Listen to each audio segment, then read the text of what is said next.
Hello అండి, నమస్తే. అందరు బాగున్నారా? నేను మీ శైలజ. ఈరోజు మనం వల్లూరుపల్లి లక్ష్మి గారు రచించిన అనూహ్య తీరాలు నవల చదువుకుందామండి.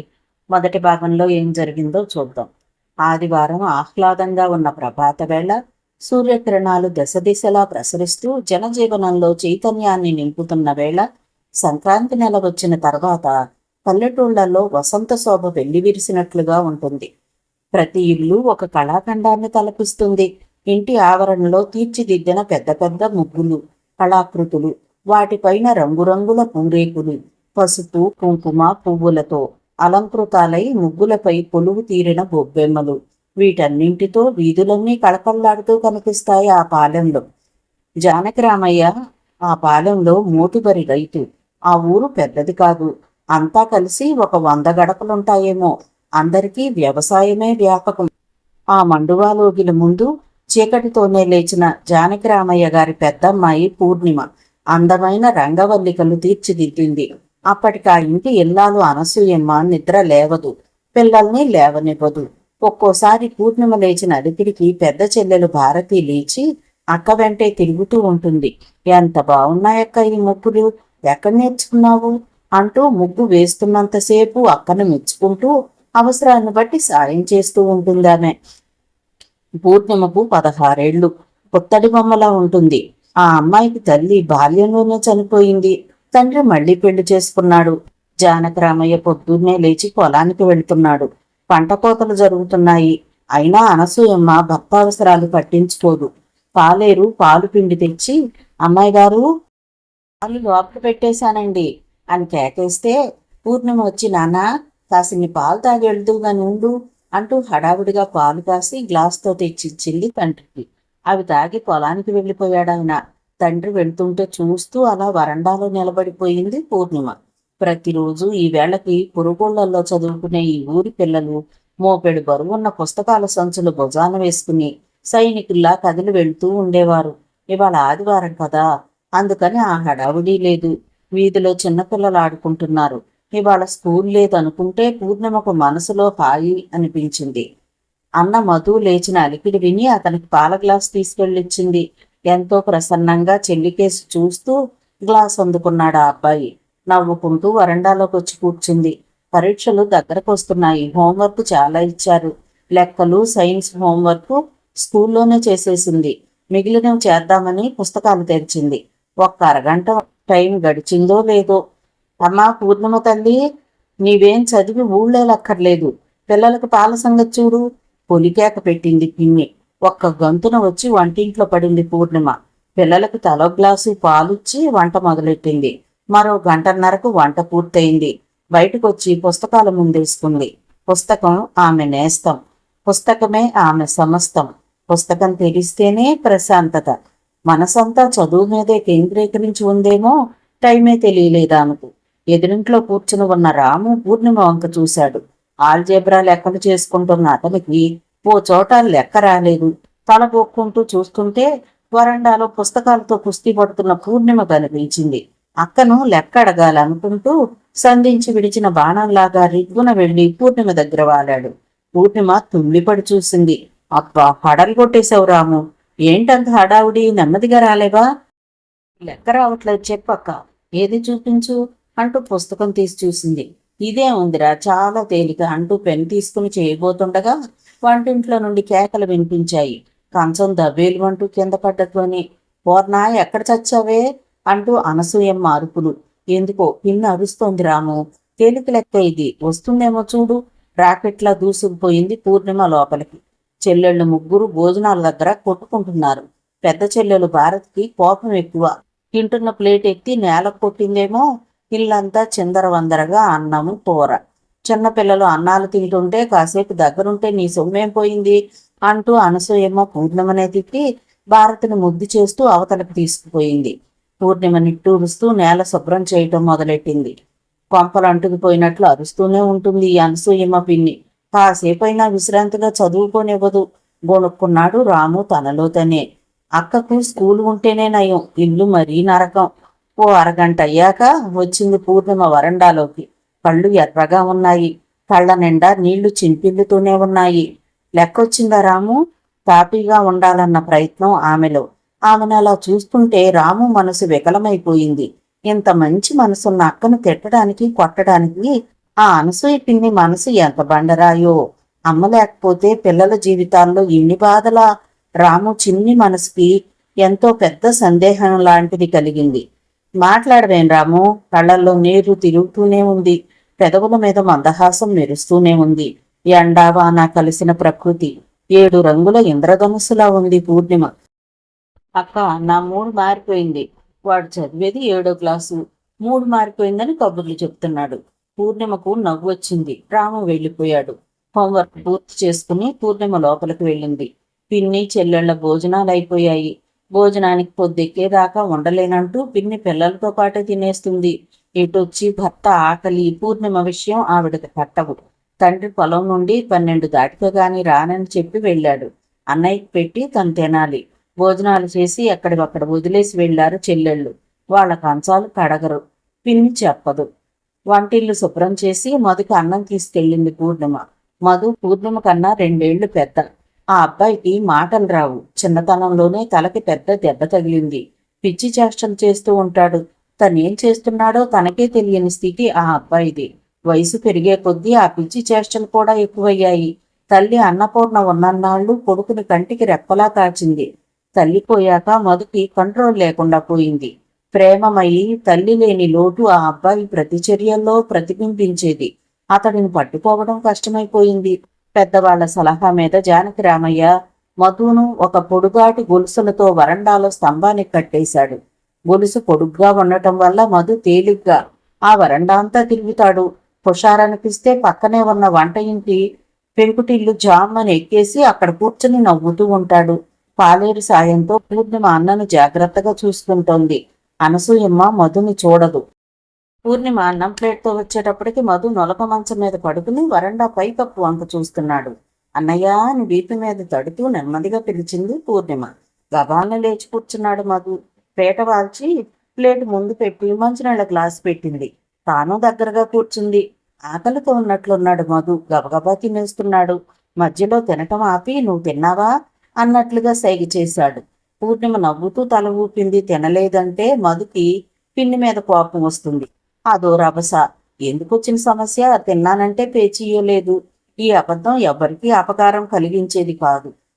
ఒకసారి ఎప్పుడో 3 ఏళ్ల క్రితం ఇలాగే నువ్వు భోజనం చేశావా అని అడిగితే తినలేదని తల అడ్డుగా ఊపింది. అంతే. ఆ అబ్బాయికి పిచ్చి కోపం వచ్చింది.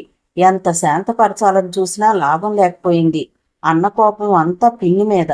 మనసులో ఏమనుకున్నాడో ఏమో. పిన్ని ఆ వైపుకు వెళ్ళినప్పుడు ఒక కోసురాయి గురి చూసి విసిరాడు ఆమె మీదకి. గురి తప్పినా తలకి పెద్ద దెబ్బే తగిలింది ఆమెకి. నానాయాగి చేసిందామె. మధుని పూర్ణిమని కలిపి తిట్టని తిట్టు లేదు. ఫలితంగా పూర్ణిమ పరిస్థితి మరీ అధ్వాన్నమైపోయింది. అనసూయమ్మకు అప్పటి నుండి మధు అంటే గుండెల్లో భయం, వణుకు. పైకి మాత్రం ఆ అబ్బాయి అంటే లక్ష్యం లేనట్లుగా నటిస్తుంది. వాడి జోలికి సాధారణంగా వెళ్ళదు. మధు భోజనం అయిపోయింది. మళ్ళీ పడుకున్నాడు. పూర్ణిమ ప్లేట్ తీసుకుని లోపలికి వెళ్ళిపోయింది. 12 దాటుతూ ఉండగా తండ్రి కంఠస్వరం వినిపించి తలెత్తింది. చదువుకుంటుంటే టైమే తెలియలేదు. ఏంటి తల్లి పూర్ణ, అంత దీక్షగా చదువుతున్నావు? చొక్కా విప్పి వంటికి తగిలిస్తూ అడిగారాయన. బంగారు తల్లి పూర్ణిమ అంటే ఎనలేని వాత్సల్యం ఆ తండ్రికి. పరీక్షలు దగ్గరకు వచ్చేస్తున్నాయి నాన్న అంటూనే లేచింది పూర్ణిమ. నువ్వు భోంచేసావా తల్లి? లోపలికి చూస్తూ స్వరాన్ని తగ్గించి అడుగుతున్నాడు ఆ తండ్రి. నువ్వు వచ్చాక ఇద్దరం కలిసి తిందామని ఆగాను నాన్న. స్నానానికి నీళ్లు పెడుతున్నాన్రా అంటూ పెరట్లోకి వెళ్ళింది. జానకి రామయ్య స్నానం చేసి బట్టలు వేసుకుంటుంటే పడగదిలోంచి అనసూయమ్మ వచ్చింది. ఎంత ఆలస్యం? సూర్యుడు నడినెత్తి మీదకి వచ్చేదాకా ఆకలి తెలియలేదా? ఆవిడ మాట కటువు, చేత కటువు, ఆలోచన కటువే. రాము ఆమెను అనసూయమ్మ అనే పిలుస్తాడు. సౌమ్యత అనే పదం ఆమె డిక్షనరీలోనే లేదు. జానకి రామయ్య భార్య మాటలకు బదులు చెప్పలేదు. బెల్లం కొట్టిన రాయిలా బదులు చెప్పే పనే లేదు. ఏం మనిషో ఏమిటో. ఆమె సణుక్కుంటూ వంటింట్లోకి వెళ్ళిపోయింది. ఆయన పూర్ణిమ కోసం చూస్తూ కాసేపు తాత్సారం చేశాడు. ఆ తర్వాత వంటింట్లోకి వెళ్ళాడు. అక్కడ ఒక్క కంచంలోనే భోజనం వడ్డించి ఉంది. పేట వాల్చి భోజనం చేయండి అందామె. పూర్ణిమ గుమ్మం బయటే నిలబడిపోయింది. సవతి కూతురు అన్నం తిన్నదో లేదో అజ కనుక్కునే ఆప్యాయత లేదా ఆమెకు, పని సరిగ్గా చేస్తుందో లేదో అనే యావ తప్ప. జానకిరామయ్య అన్నాడు, అమ్మాయి ఇంకా అన్నం తినలా, కనుక వడ్డించు. అబ్బో, రాగానే కూతురు తిన్నదా లేదో అని ఆరా అడిగి కనుక్కున్నారన్నమాట. అక్కడికి నేను పెట్టనట్లు ఎవరున్నమన్నారే నిన్ను ఇప్పటిదాకా తిండి తినకుండా? ఏం తీపరం? ఎవరు తినొద్దన్నారు? అక్కడికి నువ్వేదో కష్టపడిపోతున్నట్టుగా నాటకం. సవతి తల్లి అన్నం పెట్టలేదని నన్ను అనిపించాలనా? అమ్మో అమ్మో, పిల్ల చిన్నదే కానీ బుద్ధి కుండి బుద్ధి. నిన్న ఇలారా, అన్నం పెట్టాను, వచ్చి తిను తిండి. ఆమె ఉగ్ర రూపం ధరించింది. ఆ ధోరణి ఓ పట్టాన ఆగేది కాదని అందరికీ తెలుసు. అసలే పూర్ణిమకు వేళ తప్పి ఆకలి ఎగిరిపోయింది. పిన్ని ఆగ్రహం చూస్తుంటే ఆకలి అన్న పదానికి అర్థమే తెలియకుండా పోయింది. ఎందుకే అలా అరుస్తావు? అదేమన్నా నోరు విప్పి అందా ఏమన్నానా? అంటూ రా పూర్ణ, వచ్చి భోజనం చెయ్యమ్మా అన్నాడు జానకిరామయ్య ప్రేమగా. తండ్రి పిలుపుకి బొమ్మలా వెళ్లి ప్లేటు ముందు కూర్చుంది. తండ్రితో కలిసి తాను భోజనం చేయటం తప్పేమో పిన్ని దృష్టిలో. అలా అని తీక్షణంగా చూస్తున్న ఆమె కళ్ళే చెప్తున్నాయి. అప్పుడు తండ్రి తొడ మీద కూర్చోబోతున్న ధ్రువుణ్ణి పినతల్లి సురుచి అసూయ ద్వేషాలతో లాగివేసిందని కథ.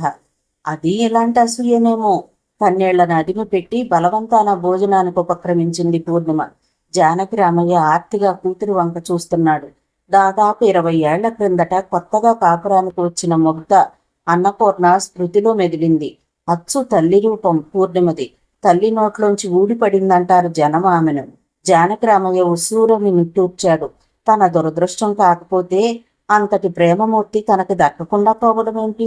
భోజనం ముగించి హాల్లో మంచం మీద వచ్చి పడుకున్నాడు. మనసు వ్యాకులంగానే ఉంది. ఎవరో గుమ్మం దగ్గర తన పేరుతో పిలుస్తున్నారు. ఎవరు? ఆయన లేచి కూర్చున్నాడు. నేనేనండి అయ్యగారు, స్కూల్ ఫ్యూన్ని. హెడ్ మాస్టర్ గారు మీకు ఉత్తరం పంపించారయ్యా. గబాలను లేచి కూర్చున్నాడు జానకిరామయ్య. రజనీకాంత్ పేరు విని అనసూయమ్మ ముఖం ఎంతో చేసుకుని ముందుకు వచ్చింది. ఏమిటి విశేషం అంటూ. చిన్నమ్మగారి పుట్టినరోజమ్మా, రేపు సాయంత్రం పార్టీ ఉంటుందట. మిమ్మల్ని అందరినీ రమ్మని మరీ చెప్పారు అమ్మగారు అయ్యగారు ఇద్దరు అన్నాడు ప్యూను ఉత్తరం ఇస్తూ. ఉత్తరం చదువుకున్నాడు జానకిరామయ్య. రజనీకాంత్ రాశాడది. ఉత్తరం మడుస్తూ, రేపు వాళ్ళ పాప రాగిని పుట్టినరోజట, సాయంత్రం పార్టీ ఉందట, రమ్మని రాశారు అన్నాడు జానకిరామయ్య భార్యతో. పొద్దున్నే రండి, రాత్రి భోజనాల తర్వాత వెళ్ళవచ్చు అని రాశారు అన్నాడు. అలాగా, బాగా ఏర్పాట్లు చేస్తున్నట్లుగా ఉన్నారు అనుకుందామే. అదే పైకి అన్నది కూడా. రజనీకాంత్ ఆమెకు దూరపు బంధువు. ఆ సాయంత్రం పూర్ణిమ క్లాస్మేట్ స్నేహితురాలైన మంజీర వచ్చింది. అమ్మ పూర్ణిమను తీసుకురమ్మంది అంటూ అడిగింది అనసూయమ్మని. ఏ కళనుందో ఆమె మాట్లాడలేదు కాసేపు. అలాగే తీసుకెళ్ళు అంది. మంజీర తల్లి శాంత వాళ్ళిద్దరికీ గుమ్మంలోనే ఎదురొచ్చింది. పూర్ణిమ, రామ్మ, ఎలా ఉన్నావు? కాస్త చిక్కిపోయినట్లున్నావే అంటూ. పూర్ణిమ నవ్వుతూ, నువ్వెప్పుడు ఇలాగే అంటావు పిన్ని, అభిమానం అలా అనిపిస్తుందేమో అంది. ఇవాళ తమ్ముడు పుట్టినరోజు పూర్ణిమ. అక్క పుట్టినరోజైతే గ్రాండ్గా చేస్తావంటూ పేచీ పెట్టి తన ఫ్రెండ్స్కి చిన్న పార్టీ ఇచ్చాడు. అందుకని అమ్మ రమ్మంటే రాత్రే వచ్చాను అంది మంజీర. మంజీర, పూర్ణిమ 10th క్లాస్ చదువుతున్నారు. పాలెంకి 3 మైళ్ళ దూరాన ఉన్న నందిగామ హై స్కూల్లో పూర్ణిమ రోజు అంత దూరం వెళ్లి వస్తూ ఉంటుంది. ఆమెకు తోడు ఆ ఊరి వాళ్ళు కొందరున్నారు. బస్సు సౌకర్యం లేదు. ఊళ్ళో ప్రైమరీ స్కూల్ తప్ప మరే స్కూలు లేదు. మంజీరకు నందిగామలో వాళ్ళ పిన్నిగారున్నారు. అక్కడుండి చదువుకుంటున్నారు అక్క తమ్ముడు. శాంత పలహారం తెచ్చింది. తీసుకో పూర్ణిమ అంటూ పూర్ణిమకు ప్లేట్ అందించి తాను పక్కనే కూర్చుంది. ఇన్ని తినలేని పిన్ని అంది పూర్ణిమ సంకోచంగా. అదేమిటమ్మా, తప్పు, అలా అనకూడదు అంటూ బలవంతంగా తినిపించింది శాంత. పొసరి తినిపిస్తుంటే మంజీర నవ్వింది. నవ్వుతూనే, నువ్వంటే మా అమ్మకు చాలా ఇష్టం పూర్ణిమ అంది. ఊరుకోవే, వాళ్ళమ్మ నేను ప్రాణ స్నేహితురాళ్ళను. దీన్ని చూస్తుంటే అన్నపూర్ణే నిజంగా బ్రతికొచ్చిందా అనిపిస్తూ ఉంటుంది. అలా అంటుంటే శాంత కళ్ళల్లో నీళ్లు తిరిగాయి. ఆ ముగ్గురి హృదయాలు నిండుకొచ్చాయి ఆ క్షణంలో. ఒక్క క్షణం ఎవ్వరూ మాట్లాడలేదు. ఇంతకీ నేను రమ్మని కబురు చేశానా? మళ్ళీ మీ పిన్ని పంపుతుందో లేదో అని అనుమానం. నువ్వు వచ్చావు, చాలా సంతోషం తల్లి. ఇంతకీ మీ పిన్ని ఏమన్నా మారిందా? అలాగే ఉంటుందా? బండెడు చాకరీ నీ చేత చేయిస్తూనే ఉందా? పూర్ణిమ భుజాల చుట్టూ చేతులు వేసి దగ్గరగా లాక్కుంటూ అడిగింది శాంత. అంతటి ఆప్యాయత ఆత్మీయత రుచి చూసి యుగాలైనట్లుగా ఉంది పూర్ణిమకు. అణిచిపెట్టుకుంటున్న అనుభూతులు ఆవేశాలు ఉవ్వెత్తుగా ఎగిసి వచ్చాయి. వర్షానంతరం చెట్టును కదిలిస్తే జలజలమని నీటి బిందువులు కురిసినట్లు పూర్ణిమ కళ్ళ వెంట కన్నీరు టపటపారాలింది. శాంత ఆమె కన్నీరు తుడిచి అనునయిస్తూ, ఏడవకు తల్లి, అయ్యో నా మతి మండిపోను, నిన్నెందుకు అడిగాను నేను, కాసేపైనా నిన్న ఆ బాధలు మరిచిపోనిస్తే బాగుండేది అంటూ నొచ్చుకుంది. పూర్ణిమ తలనిముర్తూ, ఏడవద్దురా, ఈ బాధలు కలకాలం ఉండవు తల్లి, మీ అమ్మ మంచి మనసు నిన్ను తప్పక కాపాడుతుంది అంది. పూర్ణిమ కన్నీరు తుడుచుకుంది. మా పిన్నికి నేనంటే అంత కక్ష ఎందుకు? శాంత పిన్ని, నేనేం చేశానని? అప్పటికి పిన్ని స్వభావాన్ని కనిపెట్టే ప్రవర్తిస్తాను, దేనికి ఎదురు చెప్పను. అయినా నా పొడేగెట్టదు పిన్నికి, అది ఆమె స్వభావం తల్లి. ఈర్ష్య, అసూయ, కోపం, అసహనం ఇలా ఎన్నో రకాల భావాలు కలబోసి నీ మీద చూపించి తృప్తి పడుతోంది ఆ అనసూయమ్మ. ఆవిడ ఆటలు ఎన్నాళ్లు సాగుతాయిలే అన్నట్లు పరీక్షలు దగ్గర పడుతున్నాయి కదా, ఇలా రోజు అంత దూరం స్కూల్కి నడిచి వెళ్లి రావటం కష్టంగా లేదు? కష్టమేముంది, అలవాటైపోయింది, కానీ చదువుకునేందుకు టైం చాలటం లేదు దిగులుగా చెప్పింది పూర్ణిమ. శాంత ఒక్క క్షణం ఆలోచించి, ఏదైనా ఏర్పాటు చేయమని మీ నాన్నకు నేను చెప్తాలే, నువ్వు చక్కగా చదువుకో, ఇక వెళ్తాను పిన్ని అంటూ లేచింది పూర్ణిమ. ఆమెను గుమ్మం దాకా సాగనంపాక మంజేరాంది. రోజు అంత దూరం నడవటం ఎంత కష్టమమ్మా, అయినా సరే ఏమీ అనదు పైకి. ఆ సహనం చూస్తే ఎంత ఆశ్చర్యంగా ఉంటుందో. నోరెత్తదు. వాళ్ళ పిన్ని ఎన్నంటున్నా, అన్ని పనులు చేసి వెళ్ళినా ఏదో ఒక నెపం పెట్టుకుని సణుగుతూ తిడుతూ సాధిస్తూ ఉంటుంది. పరీక్షలు వస్తున్నాయి, చదువుకోవాలా, హోంవర్క్ చెయ్యాలా, చేయకపోతే టీచర్ పనిష్మెంట్ ఇస్తారు. ఒక్క నిమిషం వృధా చేయదమ్మా పూర్ణిమ. హోంవర్క్ అంతా ఏ ఖాళీ పీరియడ్ లోనో హడావుడి పడుతూ పూర్తి చేసుకుంటుంది. మా టీచర్స్ అందరికీ పూర్ణిమ అంటే మహా ఇష్టం. ఆ అమ్మాయి స్కూల్ ఫస్ట్ కాదు, జిల్లాకే ఫస్ట్ వస్తుంది చూడండి అంటారు మా స్కూల్ టీచర్స్ గర్వంగా చెప్తోంది మంజరి. లెక్కల్లో ఎప్పుడూ 100కి 100. మా లెక్కల టీచర్ గారు ఎంత మురుసుకుంటారో పూర్ణిమను చూసి. బంగారు బొమ్మ పూర్ణిమ. దాని రాత ఎలా ఉందో. పడ్డవాళ్ళెప్పుడు చెడ్డవాళ్ళు కాదంటారు. పూర్ణిమ భవిష్యత్తు బంగారు బాట కావాలి భగవాన్. మనసులోనే భగవంతుణ్ణి స్మరించుకొని నమస్కారం చేసుకుంది శాంత. చల్లని సాయం సంధ్య. ఆ ఇల్లు హెడ్ మాస్టర్ గారు రజనీకాంత్ది. ఇంటిని చక్కగా అలంకరించారు. వాళ్ళమ్మాయి రాగిని పుట్టినరోజు వేడుక ఈ రోజు. రంగుల కాగితాలతో బెలూన్లతో బయట ఆవరణంతా అలంకరించి ఉంది. విద్యుత్ దీపాల అలంకరణ కూడా విలక్షణంగా చేశారు. ఆహూతులు ఒక్కొక్కరే రావడం మొదలైంది. ప్రాంగణంలో సందడి. రాగిని స్నేహితురాళ్ల నవ్వులతో పండగ వాతావరణాన్ని జ్ఞప్తికి తెస్తోంది. రజనీకాంత్ ఆ ఊరు వచ్చి 6 నెలలవుతోందేమో. వచ్చిన కొద్ది కాలమే అయినా ఆ ఊళ్ళో మంచి పేరు సంపాదించుకున్నాడు. ఆయన భార్య రాజ్యలక్ష్మి ఉత్తమ మహిళ. అందరితో అభిమానంగా ఉంటుంది. స్నేహ స్వభావి. వారిద్దరి బంధువులు, పరిచయస్తులు, అభిమానులు, స్నేహితులతో ఆ ఇంటి ముందున్న ఆవరణంతా నిండిపోయింది ఆ రోజు. పాప రాగిణి 9 ఏళ్లు నిండి 10వ ఏట అడుగు పెడుతోంది. ఆ అమ్మాయిని బంగారు బొమ్మలాగా అలంకరించారు. దోసెడు వెడల్పు జెరీ అంచుతో దగదగలాడుతున్న ఎర్రటి పట్టులంగా జాకెట్టు వేసుకుని బాపు బొమ్మలా మెరిసిపోతోంది. ఒంటి నిండా నగలలంకరించారు. వడ్డాణం, అరవంకీలు, కందూరాలు, కాళ్ళకి బంగారపు పట్టీలతో సహా ఆ బంగారు బొమ్మను తీసుకువచ్చి స్టేజీ మీద అందంగా అలంకరించిన ఆసనం మీద కూర్చోబెట్టారు. స్నేహితురాళ్లంతా రాగిని చుట్టూ చేరి సందడి చేస్తున్నారు. తల్లి, తండ్రి, పెద్దలు, మిత్రులు అంతా చుట్టూ చేరిపోగా పాప చేత కేక్ కట్ చేయించారు. హ్యాపీ బర్త్డే పాట పాడుతున్నారు, విష్ చేస్తున్నారు. కెమెరా క్లిక్ మంటోంది, వీడియో తీస్తున్నారు. బెలూన్లు బ్రేక్ చేస్తూ రాగిణి మీద పూల వర్షం కురిపిస్తున్నారు స్నేహితులంతా. నవ్వులతో, హాస్యోక్తులతో, కేరింతలతో అంతా కోలాహలంగా ఉందక్కడ. ఆహూతులందరికీ టిఫిన్లు, డ్రింకులు అందిస్తున్నారు కొందరు. అన్నీ సక్రమంగా అందుతున్నాయో లేదో పర్యవేక్షిస్తున్నారు మరికొందరు. పార్టీ ముగుస్తోంది. ఆ తర్వాత ఒక్కొక్కరే లేచి తాము తెచ్చిన బహుమతులను రాగిణికి అందించి ఆశీర్వదించి వెళ్లిపోతున్నారు. పాప చక్కగా కుందనపు బొమ్మలా ఉంది. ఒక ఆమె పక్కనున్నామెతో అంది, అవును, అంతా తల్లి పోలిక. వాళ్ళమ్మ రాజ్యలక్ష్మి గారిని చూశావుగా? ఆహా, పాప తల్లి నోట్లోంచి ఊడిపడ్డట్లుగా ఉంది. ఇంతలో రజనీకాంత్ తల్లి కమలమ్మ, మేనత్త ఆదిలక్ష్మి వచ్చి రాగిణిని దీవించి అక్షతలు వేసి వెళ్లారు. ఆ తర్వాత రాజ్యలక్ష్మి తల్లి యశోదమ్మ వచ్చి రాగిణిని ముద్దు పెట్టుకుని దీవించి మెళ్ళో దగదగలాడుతున్న బంగారు గొలుసు వేసి ఓ పెద్ద ప్యాకెట్ చేతికిచ్చి, తాతగారు నీకిచ్చిన బొమ్మ అంటూ చెప్పింది. రాగిణి అమ్మమ్మ వైపు ఆప్యాయంగా చూస్తూ నవ్వుతోంది. అబ్బా ఎన్ని నగలో! ఒళ్ళంతా బంగారంతో నింపేశారు అన్నదో ముత్తైదువ. ఏం తక్కువమ్మా, తాత పెద్ద పేరున్న డాక్టరు, తండ్రి హెడ్ మాస్టరు, ఇక నగలకేం లోటు అని ఇంకొక మా అమ్మగారు అందించింది. పెట్టి పుట్టిన అదృష్టం మరొక ఆమె అందుకుంది. సునీత స్కూల్లో పనిచేస్తున్న ఉపాధ్యాయుని. రాజ్యలక్ష్మితో స్నేహం ఉందామెకి. అందరికీ ప్యాకెట్లు ఇచ్చే డ్యూటీ ఆమె పుచ్చుకుంది. అనసూయమ్మ ఒక పక్కగా కూర్చొని చూస్తోంది. ఆమెకి అట్టహాసమంతా చూస్తుంటే ఏమిటోగా ఉంది. డబ్బుంటే చాలు, ఎన్నాట్లయినా ఆడొచ్చు అనుకుంటోంది మనసులో. ఆమె వెనక ఒద్దికగా కూర్చుని రాగిణినే చూస్తోంది పూర్ణిమ. అబ్బా రాగిణి ఎంత బాగుంది, మెరిసిపోతోంది ఆ బట్టల్లో నగల్లో. బాల్యంలో తను ఇలాగే 1-2 సార్లు పుట్టినరోజులు జరుపుకున్న విషయం ఆమెకు లీలగా గుర్తొచ్చింది. పుట్టినరోజు వస్తుందంటే అమ్మ ఎంత హడావిడి చేసేది, ఎంత ఆరాటపడిపోయేది. పోరిన బట్టలు నగలు కూతురికి చేయించేదాకా అమ్మకు నిద్ర పట్టేదే కాదు. తన ఆ నగలన్నీ ఎన్నాళ్ళయిందో వాటిని చూసి. సంక్రాంతి పండగ రోజైనా అమ్మాయి మెడలో ఆ నగలు వెయ్యి అని నాన్నంటే పిన్ని మండిపడుతుంది.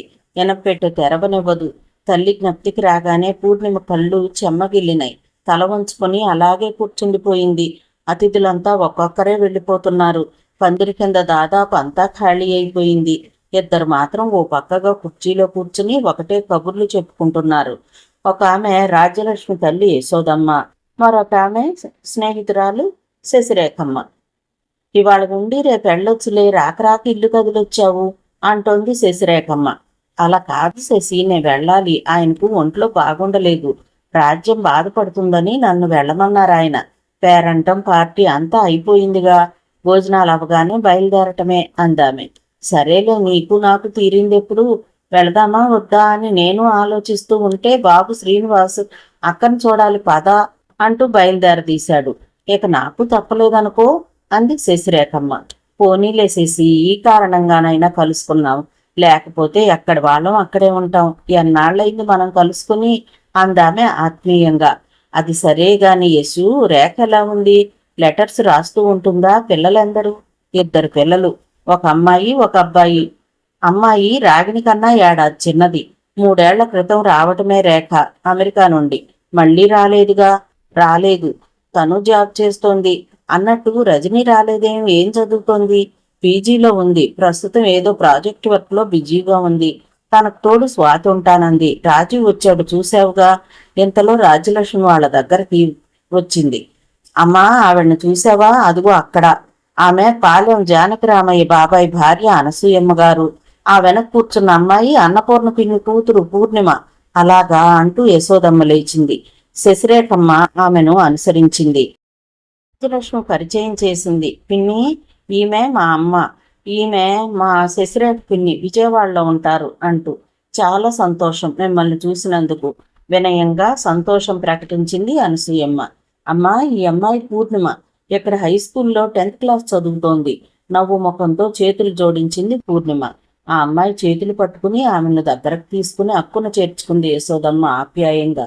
మీ అమ్మ నేను ప్రాణ స్నేహితులం తల్లి, నిన్ను చూస్తుంటే మీ అమ్మే గుర్తుకొస్తుంది అంటుంటే ఆమె కళ్ళు చెమ్మగిల్లినాయి. పూర్ణిమ పల్లెల అందం పుణికిపుచ్చుకున్నట్లు ఆకర్షణీయంగా ఉంది అనుకుందామె. మీరంతా మా ఊరి పాలెం తప్పకుండా రావాలి అంది అనసూయమ్మ మర్యాద ఉట్టిపడుతున్న కంఠస్వరంతో. మరోసారి ఎప్పుడైనా తప్పక వస్తాం అంటూ, మిమ్మల్ని చూసినందుకు చాలా సంతోషం అంటూ పూర్ణిమ వైపు తిరిగి, అన్నయ్య ఎలా ఉన్నాడమ్మా అంటూ అడిగింది. అలాగే ఉన్నాడు అంది పూర్ణిమ కళ్ళు దించుకుని. ఒక్క క్షణం ఎవరూ మాట్లాడలేదు. శశిరేఖమ్మకు పూర్ణిమను చూడగానే అవ్యాజమైన అభిమానం కలిగింది.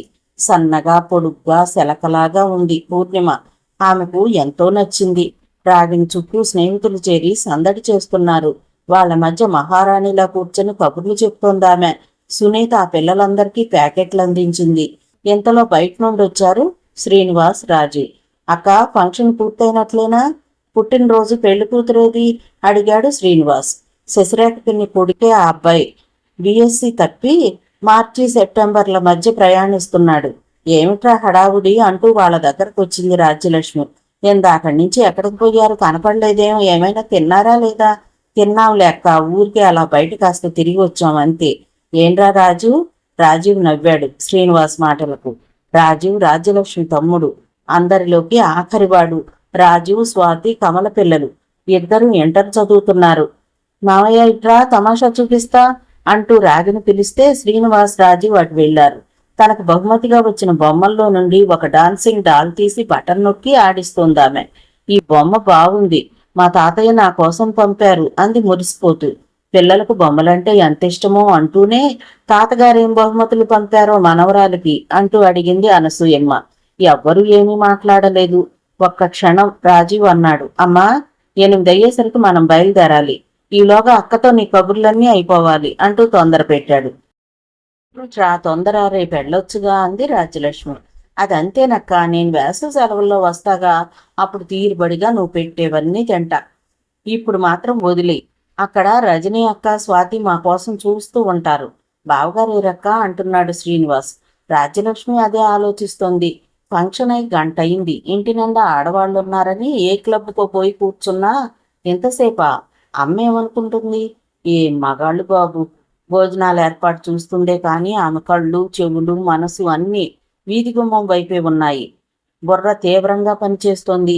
8:30 అవుతూ ఉండగా ఇంకా ఎంతసేపు చూస్తారర్రా బావగారి కోసం? ఎవరితోనో మాట్లాడుతూ ఉండుంటారు. మీరు భోజనాలు చేసేయండి అంటూ వడ్డనకు ఉపక్రమించింది రాజ్యలక్ష్మి. ఇక తప్పదన్నట్లుగా వాళ్ళందరూ భోజనాలకు కూర్చున్నారు. భోజనాలు ముగుస్తూ ఉండగా ఊడిపడ్డాడు రజనీకాంత్ హడావిడిగా. వరండాలోకి వస్తున్న రాజీవ్, శ్రీనివాస్ మీకోసమే చూస్తున్నాం బావగారు, ఇక మేము వెళ్ళొస్తాం అన్నారు. అరే అప్పుడే ఏంటి ప్రయాణం? రేపు వెళ్ళొచ్చు కదా. కాదండి, నాన్నగారికి బాగుండలేదు, వెళ్ళాలి అన్నాడు రాజు. అందరి దగ్గర వీడ్కోలు తీసుకుని ఆడవాళ్లు కారెక్కారు. రాజ్యలక్ష్మి, రాగిణి కారు వరకు వెళ్లారు. రాగిణి అమ్మమ్మను వదలటం లేదు. రాజ్యలక్ష్మి కళ్ళు చెమ్మగిల్లుతున్నాయి. ఏమిటమ్మా రాజ్యం అంటూ యశోదమ్మ కలవరపడింది. ఎంత బేలగా మారిందేంటి రాజ్యం? ఆమె మనసులో ఏదో ఆవేదన. వాళ్ళు వెళ్ళిపోయారు. రజనీకాంత్ లోపలికి వచ్చాడు. అనసూయమ్మ, పూర్ణిమ కనపడ్డారు. ఏమ్మా ఎప్పుడొచ్చారు? అంతా కులాసయ్యనా? నాన్నగారేరి? కాస్త ఆలస్యంగా వస్తామన్నారండి అంది పూర్ణిమ. నేను వచ్చాక అందరం కలిసి పాలెం వెళదామని అన్నారు. రాజ్యలక్ష్మి వెనక నుండి అంది. అంత తొందర ఏమిటి? ఇవాళ ఉండి రేపెళ్ళొచ్చు కదా. ఆ మర్యాద వచనాలకు అనసూయమ్మ పొంగిపోయింది. అది కాదమ్మా రాజ్యలక్ష్మి, నేను ఒక్కరోజు ఇంట్లో లేకపోయినా ఇల్లు గడవదు. పాడి గేదెలు, పాలేళ్లు, పైగా చిన్న చిన్న పిల్లలను వదిలేసి వచ్చాం. మా పల్లెటూళ్ళ పనులు మీకు అర్థం కావు. మరోసారి తీరుబడిగా వస్తాం కదా, ఈ రోజుకి వదిలేయి. రాజ్యలక్ష్మి నవ్వుతూ, అయితే పూర్ణిమ నుంచి వెళ్ళొచ్చు కదా, మా దగ్గర 2 రోజులు ఉండి వస్తుందిలే. పూర్ణిమ ఏమంటారు? పూర్ణిమ అంది. ఈసారి వచ్చినప్పుడు ఉంటానక్క, పరీక్షలు దగ్గరకు వస్తున్నాయి, పుస్తకాలు కూడా తెచ్చుకోలేదు. అనసూయ ఏదో అనబోయేంతలో జానకరామయ్య గారి గొంతు వినిపించింది. రండి బాబాయ్, ఎంత ఆలస్యమా? కాస్త ముందొస్తే అమ్మ, పిన్ని కూడా కనిపించేవాళ్ళు. అరే అప్పుడే వెళ్ళిపోయారా? ఏంటమ్మా అంత తొందర? నొచ్చుకున్నారాయన. గుబురు మీసాలు, సౌజన్యం మూర్తిభవించిన రూపం, కళ్లల్లో కనిపించని ఆవేదన, నిలువెత్తు మనిషి, చేతిలో వెండి పొన్ను కర్ర. మామయ్య గారు ఇప్పుడైనా రావటం? ముఖం తుండుతో తుడుచుకుంటూ వచ్చాడు రజనీకాంత్. రాగిన బొమ్మలన్నీ క్రమంగా పేర్చుతోంది. పక్కనే కూర్చుని పూర్ణిమ ఆమెకు సాయం చేస్తోంది. పాప, నీకు చాలా బహుమతులు వచ్చినట్లున్నాయే. జానకరామయ్య గారు ఒకటే మెచ్చుకుంటున్నారు. చక్కని బొమ్మలున్నాయే. మరి ఏమనుకున్నావు తాతయ్య? మా తాతగారు తెనాల నుండి పంపారు ఈ స్పెషల్ బొమ్మలన్నీ అంది రాగిణి గర్వంగా. ఓహో, తాతగారు పంపినవా? రజనీకాంత్ కంఠస్వరంలో హేళన. రాజ్యలక్ష్మి ఏవో సర్దుతూ ఓరగా రజనీకాంత్ వైపు చూసింది. తన తండ్రి ప్రసక్తి రాగానే ఆమె గుండె దడదడలాడింది. రజనీకాంత్ ముఖం చిట్లించుకున్నాడు. నిర్లక్ష్యంగా వాలు కుర్చీలో వెనక్కి చేరబడి, పెద్ద గొప్ప తాత. అమ్మ రాగిణి, నీ మీద ప్రేమ ఉంటే తాత నిన్ను చూడటానికి రాలేదేమ్మా? రాగిణి చప్పున తలెత్తి తండ్రి ముఖంలోకి చూసింది. రజనీకాంత్ ఆమె చూపుల్ని లక్ష్య పెట్టలేదు. ప్రేమ ఉన్న మనిషి అయితే తనే వచ్చేవాడు నీకోసం. డబ్బున్న అహంకారం ఆయనది, అందుకే బహుమతులంటూ పంపాడు. వద్దమ్మా రాగిణి, నువ్వు అవి తీసుకోవద్దు. నీకు నేను కొంటాను వేరే బొమ్మలు. వాతావరణం ఒక్కసారిగా స్తంభించినట్లయింది. రాగిణి బిక్కముఖం వేసి కూర్చుంది. ఆ విపత్కర పరిస్థితిలో ఉండలేక నెమ్మదిగా అక్కడి నుండి జారుకుంది రాజ్యలక్ష్మి. వెళ్లి వంటింట్లో గుమ్మానికి ఆనుకుని నిలబడిపోయింది. కాళ్లల్లో వణుకు. ఇలా ఎన్నిసార్లు? సునీత లోపల గిన్నెలు సర్దుతోంది. ఈ పరిస్థితిలో తన ఉనికిని గమనిస్తే ఒక శత్రువు కనిపించినట్లు రెచ్చిపోతాడు రజనీకాంత్. ఆ ధోరణి ఓ పట్టాన ఆగదు. అందుకే కంటి ముందు లేకుండా యువతలకు రావటం. ఆమె కళ్ళల్లో నీళ్లు ఉబ్బుతున్నాయి. కష్టం మీద ఆపుకుంటోందామె. అదేమిటి బాబు అలా అంటావు? పెద్దవాళ్లకు పిల్లలంటే ఆపేక్షలు ప్రేమలు ఉంటాయి, అందుకే ఇస్తారు బహుమతులు అంది అనసూయమ్మ నచ్చజెప్పే ధోరణిలో. ఆమెకి రజనీకాంత్ మాటలు విచిత్రంగా తోచాయి. ఈ బంధువులు బంగారు పిచ్చుకులని ఆమె భావన. ధనవంతులకు సమస్యలు ఉండవు, లేని వల్లనే అన్ని బాధలు వస్తాయని ఆమె ఉద్దేశం. రాజ్యలక్ష్మి అక్కడి నుండి నెమ్మదిగా జారుకోవడం జానకి రామయ్య గమనించాడు. సహజంగా అతనిది చాలా ఉదాత్తమైన మనసు. అందుకే మృదువుగా అన్నాడు, పిల్లలకు బహుమతులు వాళ్లే తెచ్చారు కదయ్యా, ప్రేమ ఉండబట్టే వచ్చారు. అహంకారం అయితే అసలు రానే రారయ్యా. అది కాదండి, వాళ్ళకి ఎంతెంత అహంకారాలో మీకు తెలియదు. ఆ చిన్నవాడు రాజీవ్ గాడు ఇంటర్ ఎలగబెడుతున్నాడు. కనీసం పన్నెత్తైనా మాట్లాడా? కారుంది, తుర్రును వస్తారు, బర్రును పోతారు. అసలు ఆ పెద్ద ఆయన దగ్గరుంది పొగరంతా, పైకి పెద్ద ఫోజు. ఆ వాక్ ప్రవాహాన్ని అరికట్టలేక జానకి రామయ్య మౌనంగా ఊరుకున్నాడు. రజనీకాంత్ ప్రవర్తన ఆయనకి చిత్రంగా అనిపించింది. చాలా పెద్ద మనిషిగా ఆయనకి సంఘంలో పేరు. ఇంత చిన్న విషయానికి కోపం తెచ్చుకుని ఇలా బయటపడిపోతున్నాడేమిటి? వాతావరణంలో వేడిని గమనించి ఒక్కొక్కరే నెమ్మదిగా అక్కడి నుండి జారుకున్నారు. జానకి రామయ్య పడకుర్చీలో వాలి కళ్ళు మూసుకున్నాడు. దుఃఖాన్ని దిగమింగి కన్నీళ్లను అదిమిపెట్టి సహజంగా కనపడ్డానికి ప్రయత్నిస్తూ సునీత సాయంతో అందరికీ భోజనాలు వడ్డించింది రాజ్యలక్ష్మి. ఆమె అత్తగారు ఆడపడుచు పెరట్లో కబుర్లలో ఉన్నారు. వాళ్లను కదిలిస్తే మరో తుఫాన్ వస్తుంది. సునీత వాళ్లను కూడా భోజనానికి రమ్మని పిలిచింది. రాజ్యలక్ష్మి వడ్డన చేసింది అందరికీ. భోజనాలయ్యాక వస్తామమ్మా రాజ్యం, అయితే మీరెప్పుడొస్తున్నారు మా ఊరు అని అడిగాడు జానకి రామయ్య. రాగిణిని దగ్గరకు తీసుకుని చేతిలో 100 రూపాయలు నోటు పెడుతూ, నీ ఇష్టం వచ్చింది కొనుక్కో తల్లి అన్నాడు ప్రేమగా. ఈ ఊరు త్వరలోనే వస్తాంలేండి అన్నాడు రజనీకాంత్. వాళ్ళు బండి వెళ్లేదాకా అలా చూస్తూ నిలబడింది రాజ్యలక్ష్మి. కమలమ్మ, ఆదిలక్ష్మి కూడా వచ్చి అనసూయమ్మను సాగనంపారు. ఆమె మనసు ఆమెకే అర్థం కానంత అయోమయ స్థితిలో ఉంది. భర్త ప్రవర్తన ఆమెను బాధ పెడుతోంది. సునీత వెళతానంటే సాగనంపింది. ఎందుకు ఈ మనిషికింత ఆవేశం? మనిషిని అర్థం చేసుకునేది ఎప్పుడు? ఇలా ఒకరి మనసు మరొకరు చిత్రహింస పెట్టుకుంటూ మనుగడ సాగించటం ఎలాగా? నిజంగా ఆ మనుగడకు అర్థమేమిటి? ఇంత వికారంగా లోపలి భావాలు బహిర్గతం చేసుకుంటూ ఈ పార్టీలు తతంగాలు దేనికి? అసలు ఈ అంతస్తులు అంతరాలు ఏమిటి? ఎలా పోతాయి? ముపిరి కొంటున్న భావాలతో మూగగా లోపలికి నడిచింది రాజ్యలక్ష్మి. అసలు ఈ పార్టీ తను వద్దంది. రజనీకాంత్ సరదా పడ్డాడు. తను వద్దంటే మరీ పట్టుపట్టాడు. ఈ ఊరు కొత్తగా వచ్చాం, అందరినీ ఓసారి పరిచయం చేసుకున్నట్లవుతుంది అంటూ పార్టీని ఏర్పాటు చేశాడు. అంతా బాగానే జరిగింది. చివర్లో ఈ చిరాకులేంటి? లోపలికి వచ్చి అత్తగారికి ఆడపడుచుకి పడకలు ఏర్పాటు చేసి రాగిణిని పడుకోబెట్టి లోపలికి వచ్చేసరికి మంచి నిద్రలో ఉన్నాడు రజనీకాంత్. ప్రశాంతంగా నిద్రపోతున్నాడు. అనవలసిన 4 మాటలు అనేసి అంతరంగాన్ని అల్లకల్లోలం చేసేసి తాను మాత్రం హాయిగా నిద్రపోతున్నాడు. ఈయన్ని ఎలా అర్థం చేసుకోవాలి? కొన్నాళ్ల తర్వాత ఒక సెలవు రోజున, ఒక ప్రభాత వేళ, చలి ఇంకా తగ్గుముఖం పట్టలేదు. జానకి రామయ్య గారు పొద్దున్నే గూడు బండిని పంపించారు రజనీకాంత్ వాళ్ల కోసం. ముగ్గురికి ఈ ప్రయాణం సరదాగా అనిపిస్తోంది. ముఖ్యంగా రాజ్యలక్ష్మికి. ఆ ఊళ్ళోకి కారు వెళ్లదు, ఏరు అడ్డం. ఏటి నీళ్లలో ఎద్దులు బండిని లాగేస్తాయి. బండిలో ప్రయాణం సరదాగానే ఉంది. ఏరు సమీపిస్తోంది. తూర్పున సూర్యోదయం అవుతోంది. ప్రకృతి పులకరించిపోతోంది. ఆ దృశ్యం అనుభూతిస్తున్న వారికి ఆనందం కలుగుతోంది. లేత అరుణకిరణాలు పడి మున్నేటి నీళ్లు తలతళ్లాడుతున్నాయి.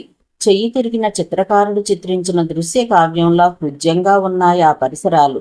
ఒడ్డున ఉన్న పున్నాగ చెట్టు నిండా పూలే. చెట్టు కింద పూలు రాలిపడి ఉన్నాయి. చెట్టు పూలభారానికి కాస్త వంగి ఏటి నీటిలో తన ప్రతిబింబాన్ని చూసుకుంటోంది. దూరాన కనిపిస్తుందో మామిడి తోట. ఆ తోట పక్కనుండే పారుతూ తీరానికి తెల్లని వెండిలా మెరుస్తున్న మున్నీటి పాయ కనుల కింపుగా మనసుకి విందుగా ఉంది.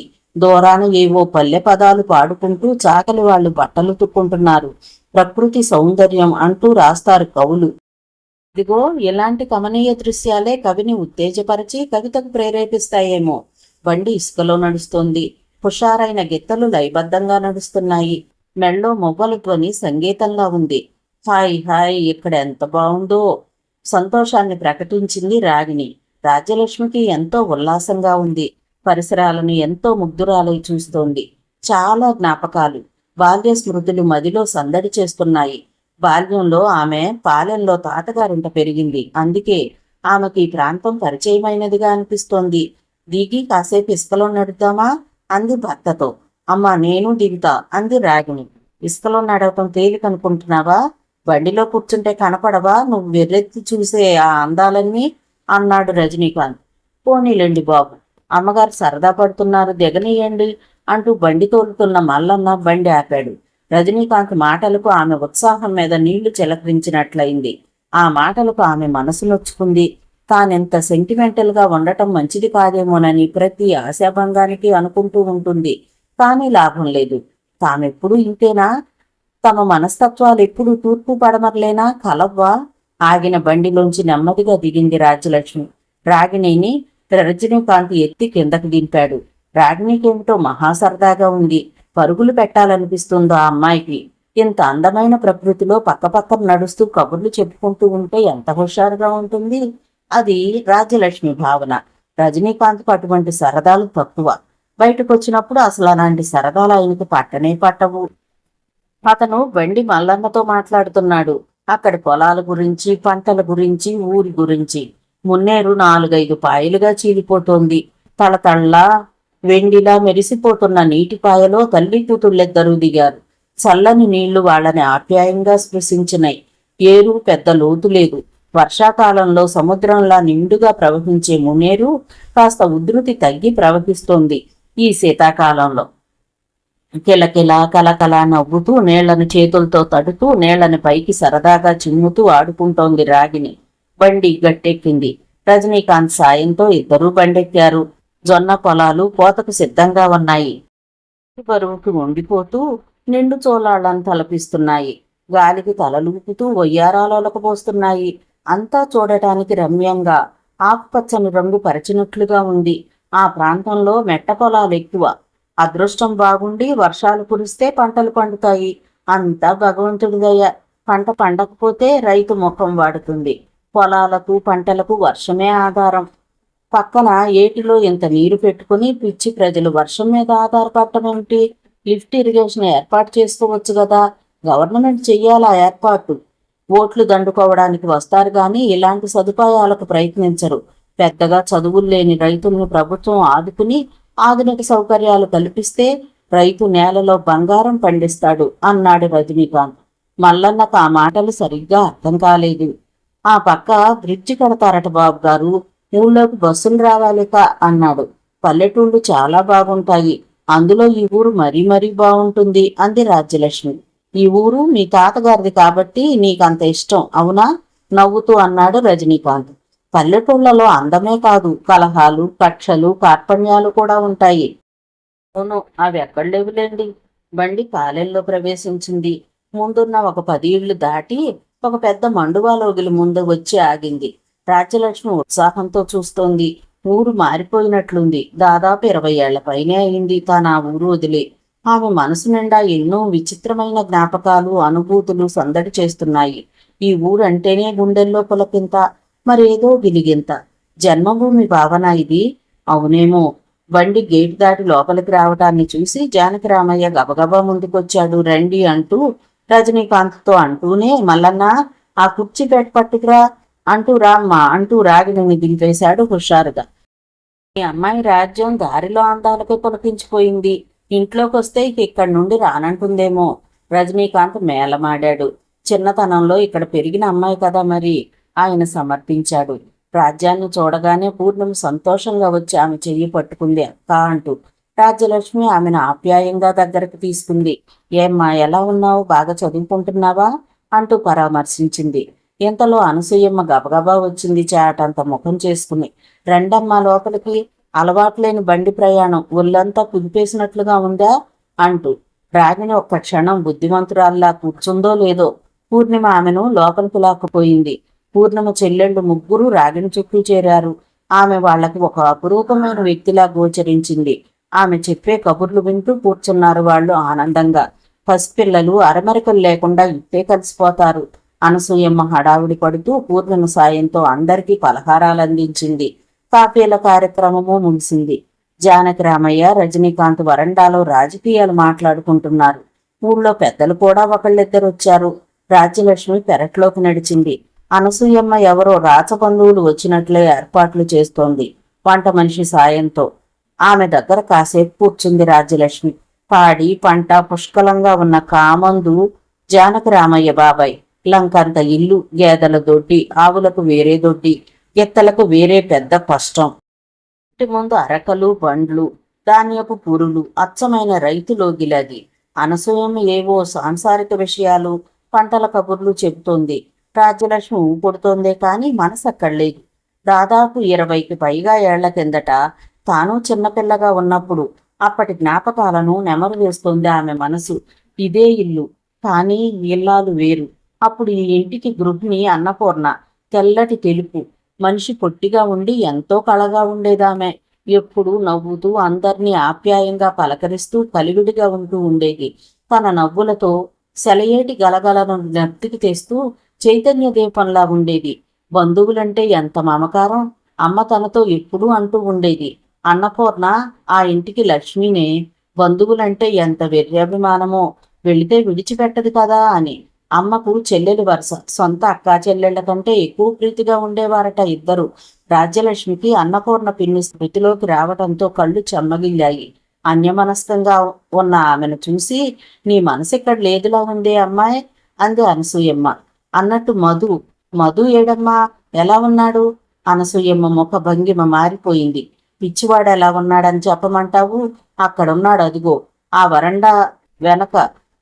వాడి చేష్టలతో మేం పడే బాధ పగవాళ్ళకు కూడా వద్దు. రాని కన్నీళ్లను తుడుచుకుందామే. రాజ్యలక్ష్మి లేచి వెనక వైపు ఉన్న వరండాలోకి నడిచింది. వరండా చివర నొలక మంచం మీద సరిగ్గా దుప్పటి కూడా పరిచిలేదు. ఆ నొలకలోనే వెల్లికిలా పడుకుని పైకప్పు వంక చూస్తున్నాడు మధు. యుక్త వయస్కుడు, అందగాడే.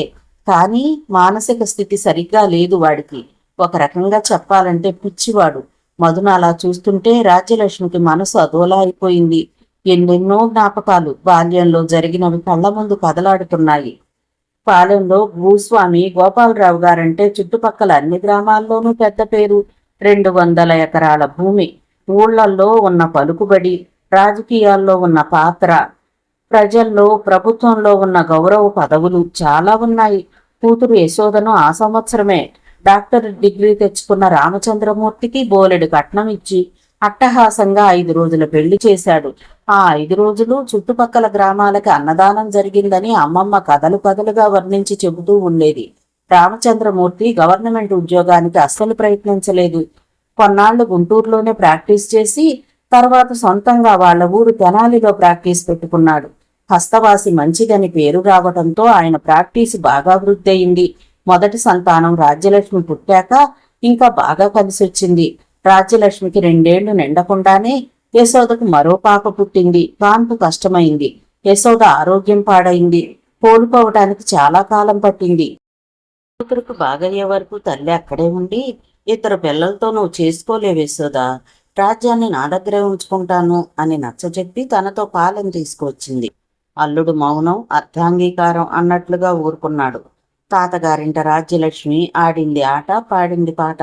ఆ అమ్మాయి అంటే వారికి అమితగారాపం. తాత కంటే అమ్మమ్మ ఆమెను అరచేతిలో పెట్టుకుని సాకారు. రాజ్యలక్ష్మి పేరుకు తాతగారింట్లో పెరిగినా రోజులో ఎక్కువ భాగం అన్నపూర్ణ పిన్నింట్లోనే ఆడుకుంటూ ఉండేది. ఆమెకు రాజ్యం అంటే ఎంతో అభిమానం. అంత క్రితపు సంవత్సరమే పెళ్ళై కాపురానికి వచ్చింది ఆమె.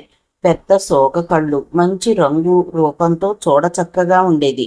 పిన్నిని చూడగానే ఆమె మీదికి చెంగున దూకేది రాజ్యలక్ష్మి. స్వతహాగా ప్రేమమయ్యే ఆమె ఎప్పుడూ విసుక్కునేదే కాదు. రాజ్యాన్ని ఎత్తుకుని తిప్పుతూ కబుర్లు చెప్తూ ఆడిస్తూ ఉండేది. జోలపాడి నిద్రపుచ్చేది. గోరు ముద్దలు తినిపించేది. అదేమిటి అన్నపూర్ణ, పిల్లను పెంచుతానని నేను తీసుకొస్తే ఈ దురాక్రమణ ఏమిటే అనేది అమ్మమ్మ తెచ్చిపెట్టుకున్న కోపంతో. అన్నపూర్ణ నవ్వుతూ, నువ్వు పెద్దదాని అయిపోయావమ్మా, విశ్రాంతి తీసుకోవచ్చుగా. ఇంకా పసిపిల్లతో ఏం అవస్థ పడతావు? ఈ తుడుకు పిల్ల నీకు లొంగుతుందా? నన్నే అంత విసిగిస్తుందని అంటూ రాజ్యలక్ష్మితో దోబూచులాడుతూ అమ్మమ్మను ఆటలు పట్టించేది. అమ్మమ్మకి పని తీరేది కాదు. వ్యవసాయ పనులు, పాలేర్లు, చదువుకుంటున్న కొడుకులు, వారి రాకపోకలు, బస్తీ నుండి భర్త రాజకీయాలు, వచ్చే పోయే బంధువులు, స్నేహితులు, వీటన్నింటితో తలమునకలవుతూ పోనీలే, ఈ పనుల హడావిడిలో నేను చేసే ఆలనా పాలనా కన్నా అన్నపూర్ణే పాపకి సరైన పోషణ చేయగలదు అనుకునేదావిడ. చీకటి పడుతుంటే లాంతరు పుచ్చుకుని పాలేరు పాపాయి గారి కోసం వచ్చేవాడు. పాపగారున్నారా అమ్మగారు అంటూ. ఈ పాపాయి అమ్మగారు మహా దుడుకువారండి, ఓ పట్టాన దొరకరు కదండమ్మా, ఎక్కడ వెతకనండమ్మా అంటూ పోబోతుంటే తాను పక్కపక్క నవ్వుకుంటూ బయటపడేది. చూడండి అమ్మగారు, పాపాయి అమ్మగారు నన్ను ఏళాకోళం చేస్తున్నారు అని ఫిర్యాదు చేసేవాడు వాడు. ఆ రోజులంతా అమాయకంగా ఆహ్లాదకరంగా ఉండేవి. చీకు చింత ఎరగని రోజులవి. బరువు బాధ్యత తెలియని బంగారు కాలం అది. తాతగారికి పెద్ద పెద్ద మీసాలుండేవి, భారీ విగ్రహం. ఆ చిన్ని మనసులో తాతను చూస్తే భయం. ఆయన నవ్వుతూ పిలిస్తే తప్ప ఆయన దగ్గరకే వెళ్లేది కాదు. ఆయన ఎప్పుడూ బిజీ. మనవరాలతో ఆడుకునే తీరిక ఆయనకి లేదు, దొరకదు. రేఖ తర్వాత 4-5 ఏళ్లకు రజని పుట్టింది. అమ్మమ్మ రాజ్యంతో సహా వెళ్లి ఓ నెల రోజులుండి వచ్చింది. రేఖ కాన్వెంట్కి వెళుతోంది. రాజ్యాన్ని కూడా పంపాలి. రాజ్యాన్ని ఇక్కడుంచి వెళ్ళమ్మా, అక్కడేమి చదువు ఒప్పుతున్నట్టుగా లేదు అంది యశోద. రాజ్యాన్ని మాస్టర్ను పెట్టి చదివిస్తున్నామే, దీనితో నాకు బాగా అలవాటైపోయింది. వచ్చే ఏడాది పంపుతాలే, చిన్న పిల్లలతో నీకు యాతనగానే ఉంది కదమ్మా అన్నది అమ్మమ్మ. యశోద విని ఊరుకుంది. డాక్టర్ గారికి మంచి ప్రాక్టీస్ ఉంది, డబ్బు కీర్తి వస్తున్నాయి. ఆయన ఇంటి విషయాలు అస్సలు పట్టించుకోరు. ఊపిరి సలపనంత పని. అందుకని యశోద రాజ్యం విషయంలో గట్టిగా అనలేకపోయింది. మాస్టర్ ఒక ఆయన వచ్చి కాసేపు కూర్చోబెట్టి చదువు చెప్పేవారు. అప్పుడప్పుడు అన్నపూర్ణ కూర్చోబెట్టి చదివిస్తూ ఉండేది. మీ నాన్నగారు పెద్ద డాక్టరు, నువ్వు బాగా చదువుకోవాలి, లేకపోతే అందరూ ఎగతాళి చేస్తారమ్మా.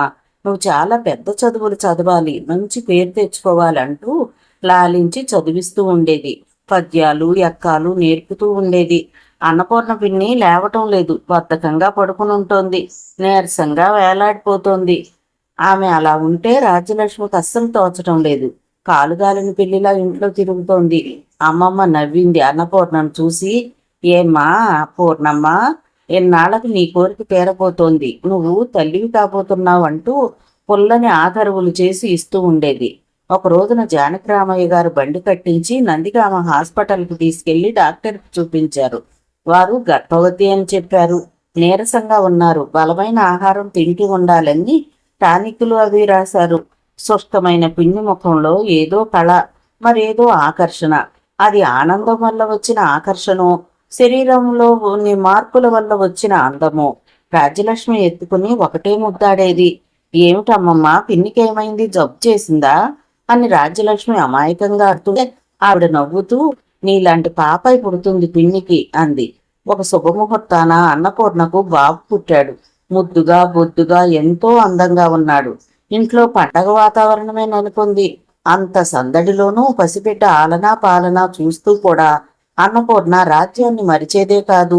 నీ కొడుకును చూసుకో పూర్ణ, రాజ్యం పెద్దదైపోయింది కదా, నేను చూసుకోగలంలే అనేది అమ్మమ్మ. మీ పిల్లల్లాగా నా బాబుకి చదువు బాగా రావాలి, వస్తుందంటావా అమ్మా? మంచి చదువులు వస్తే జీవితాలు ఎంత బాగుంటాయో అంటూ ఉండేది అన్నపూర్ణ. నీ పిచ్చిగాని పూర్ణ, ఇప్పటి నుండే ఈ ఆలోచనలేమికే తల్లి. వీడికి ఎంత భవిష్యత్తు రాసి పెట్టుందో ఎవరు చూసొచ్చారు? అన్నపూర్ణ కొడుక మజాకానా? పెద్ద చదువులు చదివించక ఊరుకుంటావా నువ్వు అంటూ నవ్వేసేదావిడ. తాతగారికి కోపం ఎక్కువ. ఒకసారి పాలేరు గంగులు రాలేదు. మిగిలిన పాలేర్లు అరకలు కట్టుకుని పొలానికి వెళ్ళబోతున్నారు. వీడు రాడు, పొద్దెక్కుతోంది. తాతగారు కోపంతో మండిపడుతున్నారు. ఆఖరికి ముఖం వేలాడేసుకుని నీరసంగా నడుస్తూ వచ్చాడు గంగులు. అగ్నిగోళంలో ఉన్న తాత వాడిని బాగా కొట్టారు. వాడు కింద పడిపోయాడు, ఒళ్ళంతా రక్తం. తాతగారి చేతుల్లోని చర్నాకోలికి బాగా పని తగిలింది ఆ రోజు. ఆ రోజుల్లో అంతే, పేదవాడి జీవితం పెత్తందారులకు లోకువ. తిట్టినా కొట్టినా నోరెత్తకూడదు. బూర్జువా తత్వాలు నరనరాన జీర్ణించుకున్న భూస్వామి చేసిన వికటాట్టహాసాలవి. అది అన్యాయం అని వాళ్ళు అనుకోరు. వాడి ఇబ్బంది ఏమిటో అర్థం చేసుకోరు.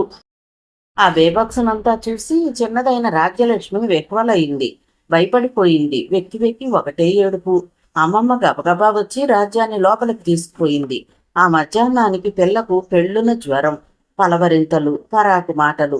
అయ్యో రక్తం, తాత తాత కొట్టొద్దు వాడిని, పాపం అదే ఆలాపన.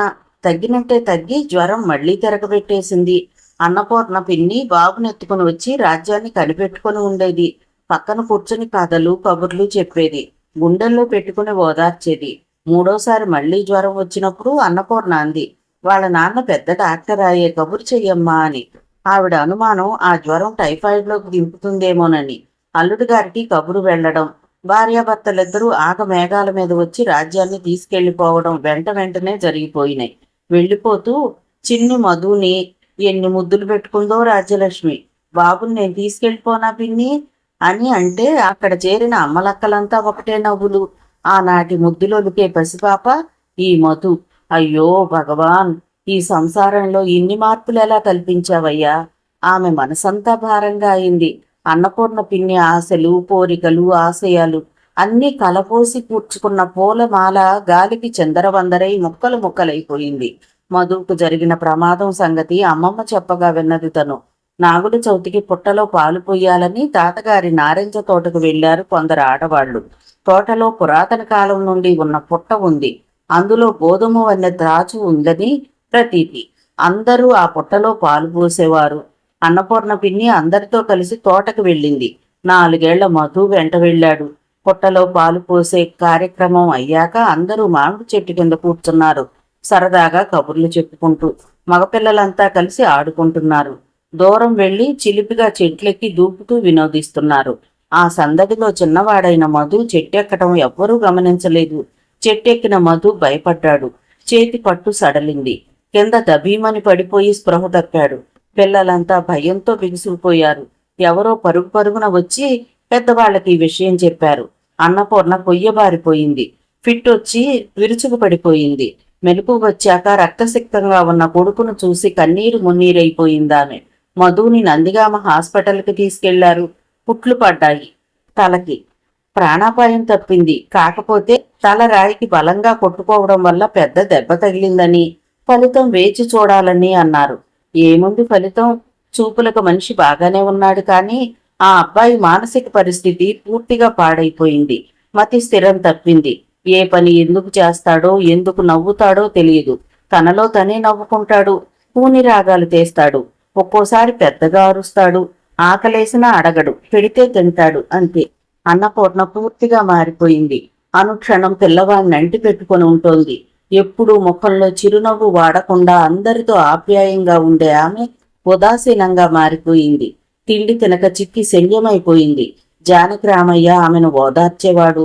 నువ్వు సరిగ్గా తినకపోతే వాణ్ణి చూసే ఓపికండదు, ముందు నీ ఆరోగ్యం జాగ్రత్త అంటూ ఉండేవాడు. మీకేం తెలుసండి నా బాధ. వాడి మీద నేనెన్ని ఆశలు పెట్టుకున్నాను. నా ఆశలు ఇలా సమూలంగా నాశనం కావడానికి నేనేం పాపం చేశానో. దైవాన్ని పూజిస్తూనే ఉన్నాను. దేవుడు అంటారు. ఎక్కడున్నాడండి దేవుడు? ఎక్కడున్నాడో పిలవండి. ఈ అన్యాయం ఏమిటి అని నిలదీసి అడుగుతాను. నేనెవ్వరికి ఏ ద్రోహము చెయ్యలేదే. అందరినీ నా వాళ్లే అనుకున్నాను. ఇదే అండి దేవుడు నాకు చేసే ప్రత్యుపకారం, ఇచ్చిన ప్రతిఫలం అంటూ ఏడ్చింది. ఏడ్చి ఏడ్చి సొమ్మసిల్లి పడిపోయింది. జానకిరామయ్య నిస్సహాయంగా ఆవేదనగా చూస్తున్నాడు. మధుకి ప్రమాదం జరిగాక ఆమె మానసిక స్థితి వర్ణించాలంటే ఒక్క వాక్యం చాలదు. ఎవరి నుండో కొలి దేవుణ్ణి, చేసే పూజల్ని ఆమె మానేసింది, అంతే. ఏం మాట్లాడగలడు జానకిరామయ్య? బాధను దిగమింగి మధును ఒళ్ళో పడుకోబెట్టుకునేవాడు. నవ్వుల పువ్వులు సదా విరిసే ఆ ఇంట్లో ఇప్పుడు మౌనం రాజ్యమేలుతోంది. చిన్న పిల్లల్ని చేరదీసి వారందరితో ఆడుకునే అన్నపూర్ణ ఇంటికి పిల్లలెవ్వరూ రావడం లేదు. మధుకి 5-6 ఏళ్ల వయసున్నప్పుడు అన్నపూర్ణ నెల తప్పింది. ఈసారి ఆడపిల్ల పుట్టింది. పాపను చూసి బలహీనంగా నవ్వుకునేది అన్నపూర్ణ. భర్తతో అనేది, నా జీవితం మోడైపోయిందనుకున్నాను సుమండి. మళ్ళీ నా జీవితంలోకి వెన్నెల వచ్చిందండి. మామూలు వెన్నెల కాదు, పౌర్ణమి వెన్నెల. దీన్ని చూడండి ఎంత మనోహరంగా నవ్వుతోందో. పున్నమి వెన్నెల్లా హాయిగా ఉంది కదూ అమ్మాయి నవ్వు అంటూ పాపను భర్తకు చూపిస్తూ మురిపంగా నవ్వింది అన్నపూర్ణ. భార్య ముఖంలో కనిపించిన ఆ సంతోషానికి పులకించిపోయాడు జానకిరామయ్య. అకాల వసంతం ఇంట్లో వెళ్లి విరిసినట్లయింది. అయితే అమ్మాయికి ఏం పేరు పెడదాం? ఆమని అనో, చంద్రిక అనో, పూర్ణిమ అనో పెడదామా అన్నాడు ఆప్యాయంగా భార్య భుజం మీద తడుతూ.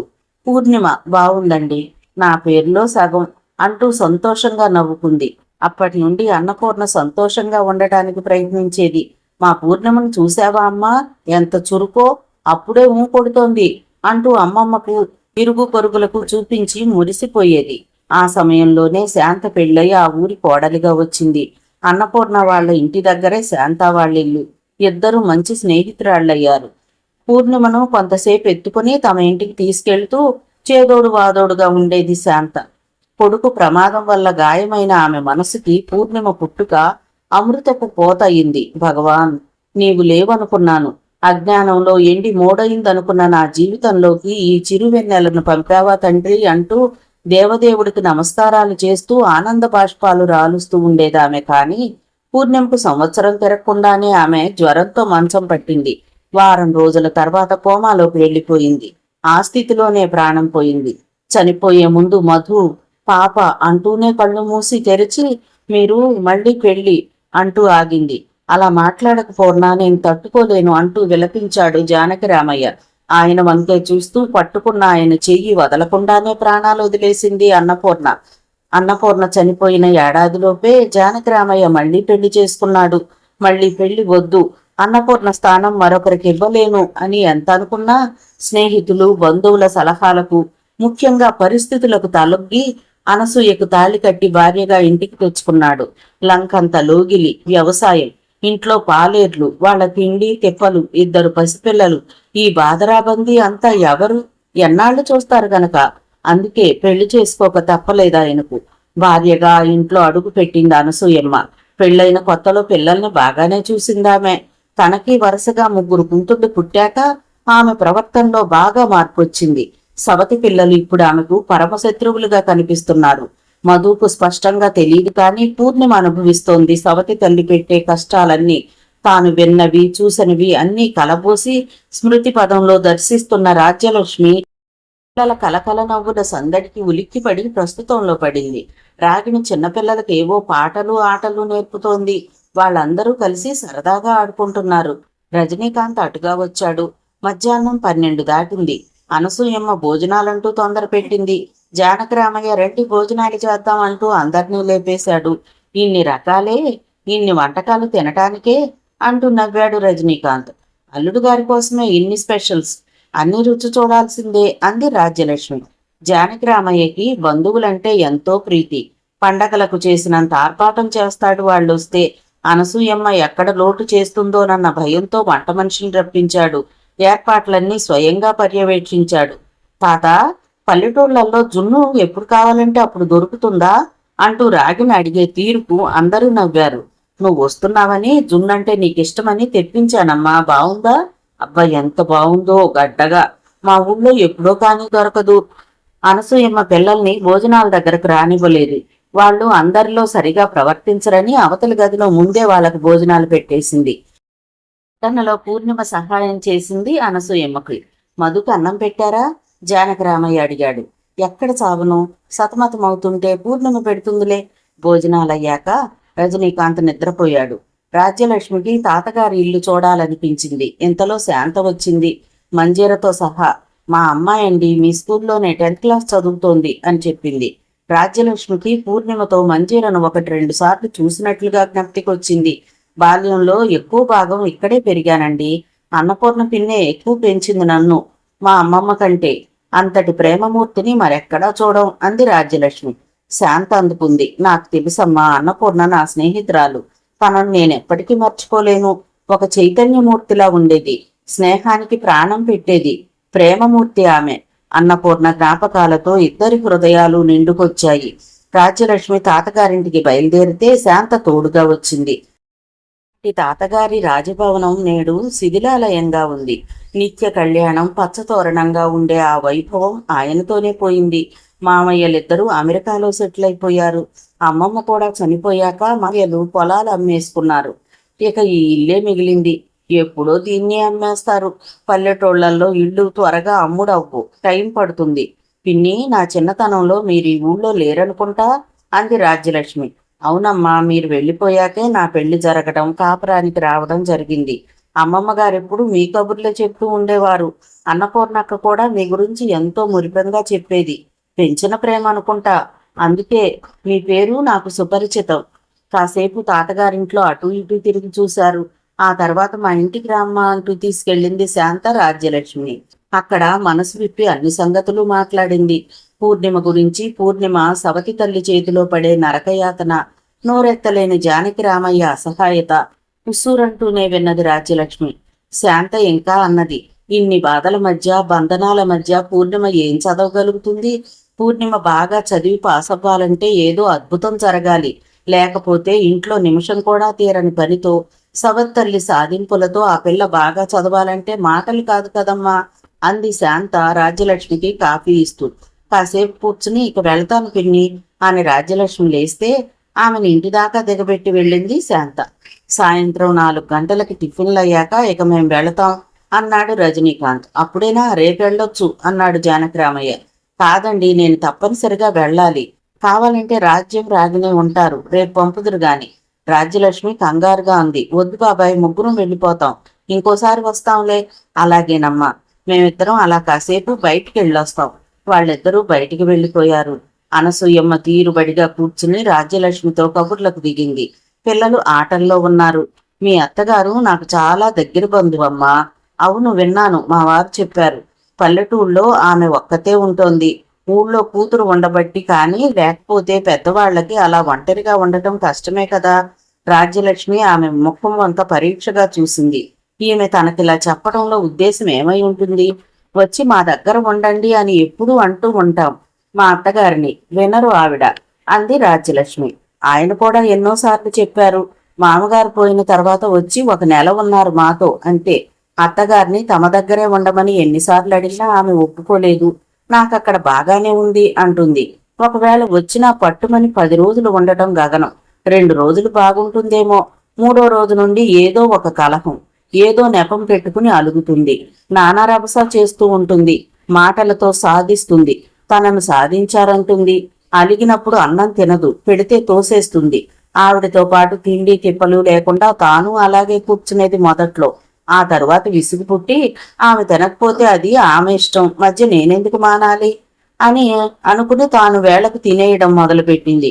నా కొడుకును నాకు కాకుండా చేసింది. ఈ పెద్దతనంలో నన్ను ఎన్ని బాధలకు గురి చేస్తుందో అంటూ ఏడుస్తుంది ఒక్కొక్కసారి. చుట్టుపక్కల వాళ్లతో చెప్పి సానుభూతిని దేగురించడం ఎంత హాస్యాస్పదంగా ఉంటుంది. ఆవిడ వచ్చినప్పుడల్లా రాజ్యలక్ష్మి సహనాన్ని పరీక్షించి అత్తగారి హోదాను ప్రదర్శించి మరీ తిరిగి వెళ్తుంది. 10 రోజులుండేదానికి ఎంత రభస చేసుకోవడం ఎందుకు? అందుకనే అత్తగారు వస్తుందంటేనే రాజ్యలక్ష్మికి గుండెల్లో భయం. తాను నోరెత్తదు.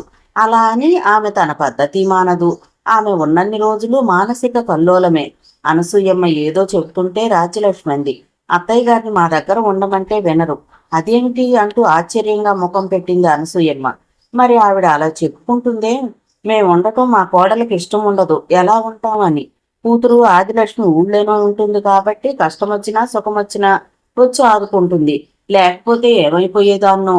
అడ్డాలనాడు బిడ్డలు గాని గడ్డాలనాడు బిడ్డలు కారమ్మా వీళ్ళు అంటూ ఒకటే సొద. అలా అంటారా అత్తగారు? అనరు. ఈవిడేమన్నా కల్పిస్తోందా? రాజ్యలక్ష్మి అనుమానంగా చూస్తోంది అనసూయమ్మ వంక.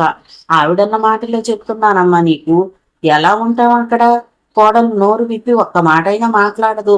గోడలతో మాట్లాడుతూ కూర్చోవాలంటే ఎలా అంటూ సాధిస్తుందమ్మా మీ అత్త చెప్తోంది అనసూయమ్మ. మళ్ళీ అంది, మీ ఆడపడుచు ఆదిలక్ష్మి కూడా ఎప్పుడు సణుగుతూనే ఉంటుంది. కట్నం లేకుండా చేసుకొచ్చాడు. కట్నం లేకపోయినా సరిపెట్టుకుందమ్మా. అయినా అత్తయ్య అంటూ ఒక్కరోజైనా ఆప్యాయంగా పలకరించదే అని బాధపడుతుంది. అమ్మ రాజ్యం, ఆ తల్లి బిడ్డల మాటలు నేను నమ్మననుకో. అయినా ఎవరు మాత్రం ఎలా నమ్ముతారు? ఏ అవసరం వచ్చినా మీ ఇద్దరు ఎలా ఆదుకుంటారో మేము చూడటం లేదా? రాజ్యలక్ష్మి ఆశ్చర్యపోతూనే వింది. ఆమెకెందుకో ఒక క్షణం వెరుకులాంటిది కలిగింది. అనసూయమ్మ ధోరణి చిత్రంగా ఉంది. తను ఈమె కొత్త. నందిగామకు ట్రాన్స్ఫర్ అయి వచ్చాకే ఈమె పరిచయం. మరి ఈ మాటలన్నీ తనతో ఎందుకు చెప్తోంది? లేకపోతే ఈ అక్కడి మాటలు ఇక్కడి మాటలు అక్కడ అనటం ఈవిడికి అలవాట? పోనీలే పిన్ని, ఎవరి తత్వం ప్రకారం వాళ్ళు ఉంటారు. ఎవరేమైనా అనుకోని, నా తరహా అంతే. మరి నేనేం చెయ్యను? పెద్దవాళ్ళని కావాలని అనుకుంటామే గాని వద్దని అనుకోం కదా అని ఊరుకుందామే. ఆ రాత్రే వాళ్ళు వెళ్ళిపోయారు. వాళ్ళని బండెక్కించి ఊరు బయటి దాకా సాగనంపి వచ్చాడు జానకిరామయ్య. సాయంకాలం 5 గంటల సమయం. ఏటి దాకుల్లో ఉన్న జానకిరామయ్య గారి పల్లపు పొలంలో అంతా సందడిగా ఉంది. జొన్న కోశారు, కుప్పేస్తున్నారు. పని పూర్తిగా వస్తోంది. కూలీలంతా హుషారుగా పాడుకుంటూ పనులు చేస్తున్నారు. అక్కడే కూర్చుని వాళ్ళ పనులు పర్యవేక్షిస్తున్న జానకిరామయ్య మధ్య మధ్య దూరంగా ఏటివైపు దృష్టి సారించి చూస్తున్నాడు. అన్యమనస్కంగా ఉందాయన వాలకం. ఉదయం నుండి మనసులో ఏదో మదనం. ఒరే మల్లన్నా అంటూ పెద్ద పాలేరుని కేకవేసి, కుప్ప వేయటం అవగానే కూలి డబ్బులు పంచివు, నాకు బస్తీలో కొంచెం పని ఉంది, ఆలస్యంగా వస్తానని అమ్మగారికి చెప్పు అంటూ అప్పజెప్పి బయలుదేరాడు. ఏటి పాయలో కలిశారు పాలెం పిల్లలంతా. స్కూల్ నుండి వస్తున్నారు. పూర్ణిమ ఉంది వాళ్లల్లో. ఎక్కడికి నానా? పూర్ణిమ తండ్రికి దగ్గరగా వచ్చింది. పనుందమ్మా, మీరు జాగ్రత్తగా వెళ్ళండి. అప్పుడే పొద్దు వాలుతోంది చూడు. అస్తమిస్తున్న సూర్యబింబం అరుణకాంతు లీనుతూ ఆ నీళ్లన్నింటినీ ఎర్రగా చేసింది. డ్యూటీ ముగించుకొని హడావుడిగా కొండల మాటుకు దిగిపోతున్నాడు సూర్యభగవానుడు. ఆయన మనసులో అలజడి. దానికి కారణం పొద్దున శాంత అన్న మాటలు.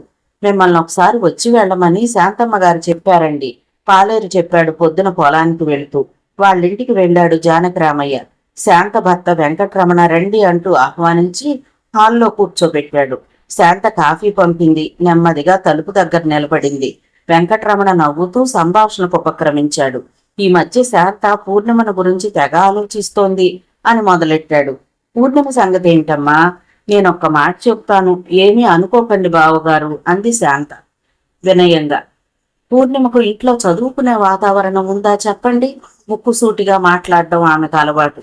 జానకిరామయ్య మాట్లాడలేదు. పొద్దున్నే స్కూల్కి వెళ్లేంత వరకు ఇంటి పని వంట పని చేసి సరిగ్గా తిని తినక ఆ పిల్ల స్కూల్కి వెళ్ళిపోతుంది. అది సరే, దాన్ని మీరేం చేయగలరు? కానీ ఈ చలికాలంలో పొద్దు తక్కువ. అంత దూరం నడిచి వెళ్లటం రావటం కష్టం. టైం కూడా వృధా. మగపిల్లవాడైతే పోనీ అనుకోవచ్చు, కానీ ఆడపిల్ల వాళ్ళమ్మకి చదువులంటే ప్రాణం. పూర్ణిమ బాగా చదివి ఫస్ట్న పాస్ అవ్వాలి. ఇప్పుడు అన్నీ ఫస్ట్ మార్కులేనట. 2 నెలల్లో పబ్లిక్ పరీక్షలు వస్తున్నాయి. ఆ పిల్ల కష్టపడకుండా చక్కగా చదువుకునే వీలు కల్పించాలి. ఏదైనా మార్గం చూడాలండి. జానకిరామయ్య ఆలోచించాడు. కాసేపు మౌనంగా ఉన్నాడు. నీవన్నది నిజమేనమ్మా. నేను ఈ విషయం గురించి ఆలోచించి చూశాను. గత్యంతరం ఏది? ఒక్క పిల్లను బస్తీలో ఎలా ఉంచను? ఈ 2 నెలలు ఇలాగే కష్టపడితే పరీక్షలు అయిపోతాయి. ఆ తర్వాత అన్నీ అనుకూలిస్తే పై చదువులకు హాస్టల్లో ఉంచి చదివించవచ్చు. మీరన్నది నిజమేనండి, కానీ నాకు ఒకటి తోస్తుంది. హెడ్ మాస్టర్ గారి భార్య రాజ్యలక్ష్మికి పూర్ణిమ అంటే చాలా అభిమానం. అన్నపూర్ణక్కయ్య ఆవిడ దృష్టిలో ఒక దేవతతో సమానం అని గ్రహించాను మొన్న ఆమెతో మాట్లాడినప్పుడు. ఆమె మనసు అర్థమైంది నాకు. పరీక్షలు అయ్యేదాకా పూర్ణిమను వాళ్ళింట్లో ఉంచితే నాదొక సలహా మాత్రమే. మీరు ఆలోచించండి వెంకట్రమణ అన్నాడు. ఆ పని చెయ్యన్నయ్య, పిల్లకు హైరాణ తప్పుతుంది. వాళ్ళు ఒప్పుకుంటారనే నా నమ్మకం. జానకిరామయ్య లేచాడు. చూస్తానమ్మా అంటూ. ఇలా చెప్పాననేమీ అనుకోకండి అంది శాంత వినయంగా. ఎంత మాటమ్మా! మీ అందరికీ దాని మీద ఉన్న ఆపేక్ష చూస్తుంటే నాకెంతో సంతోషంగా ఉంది.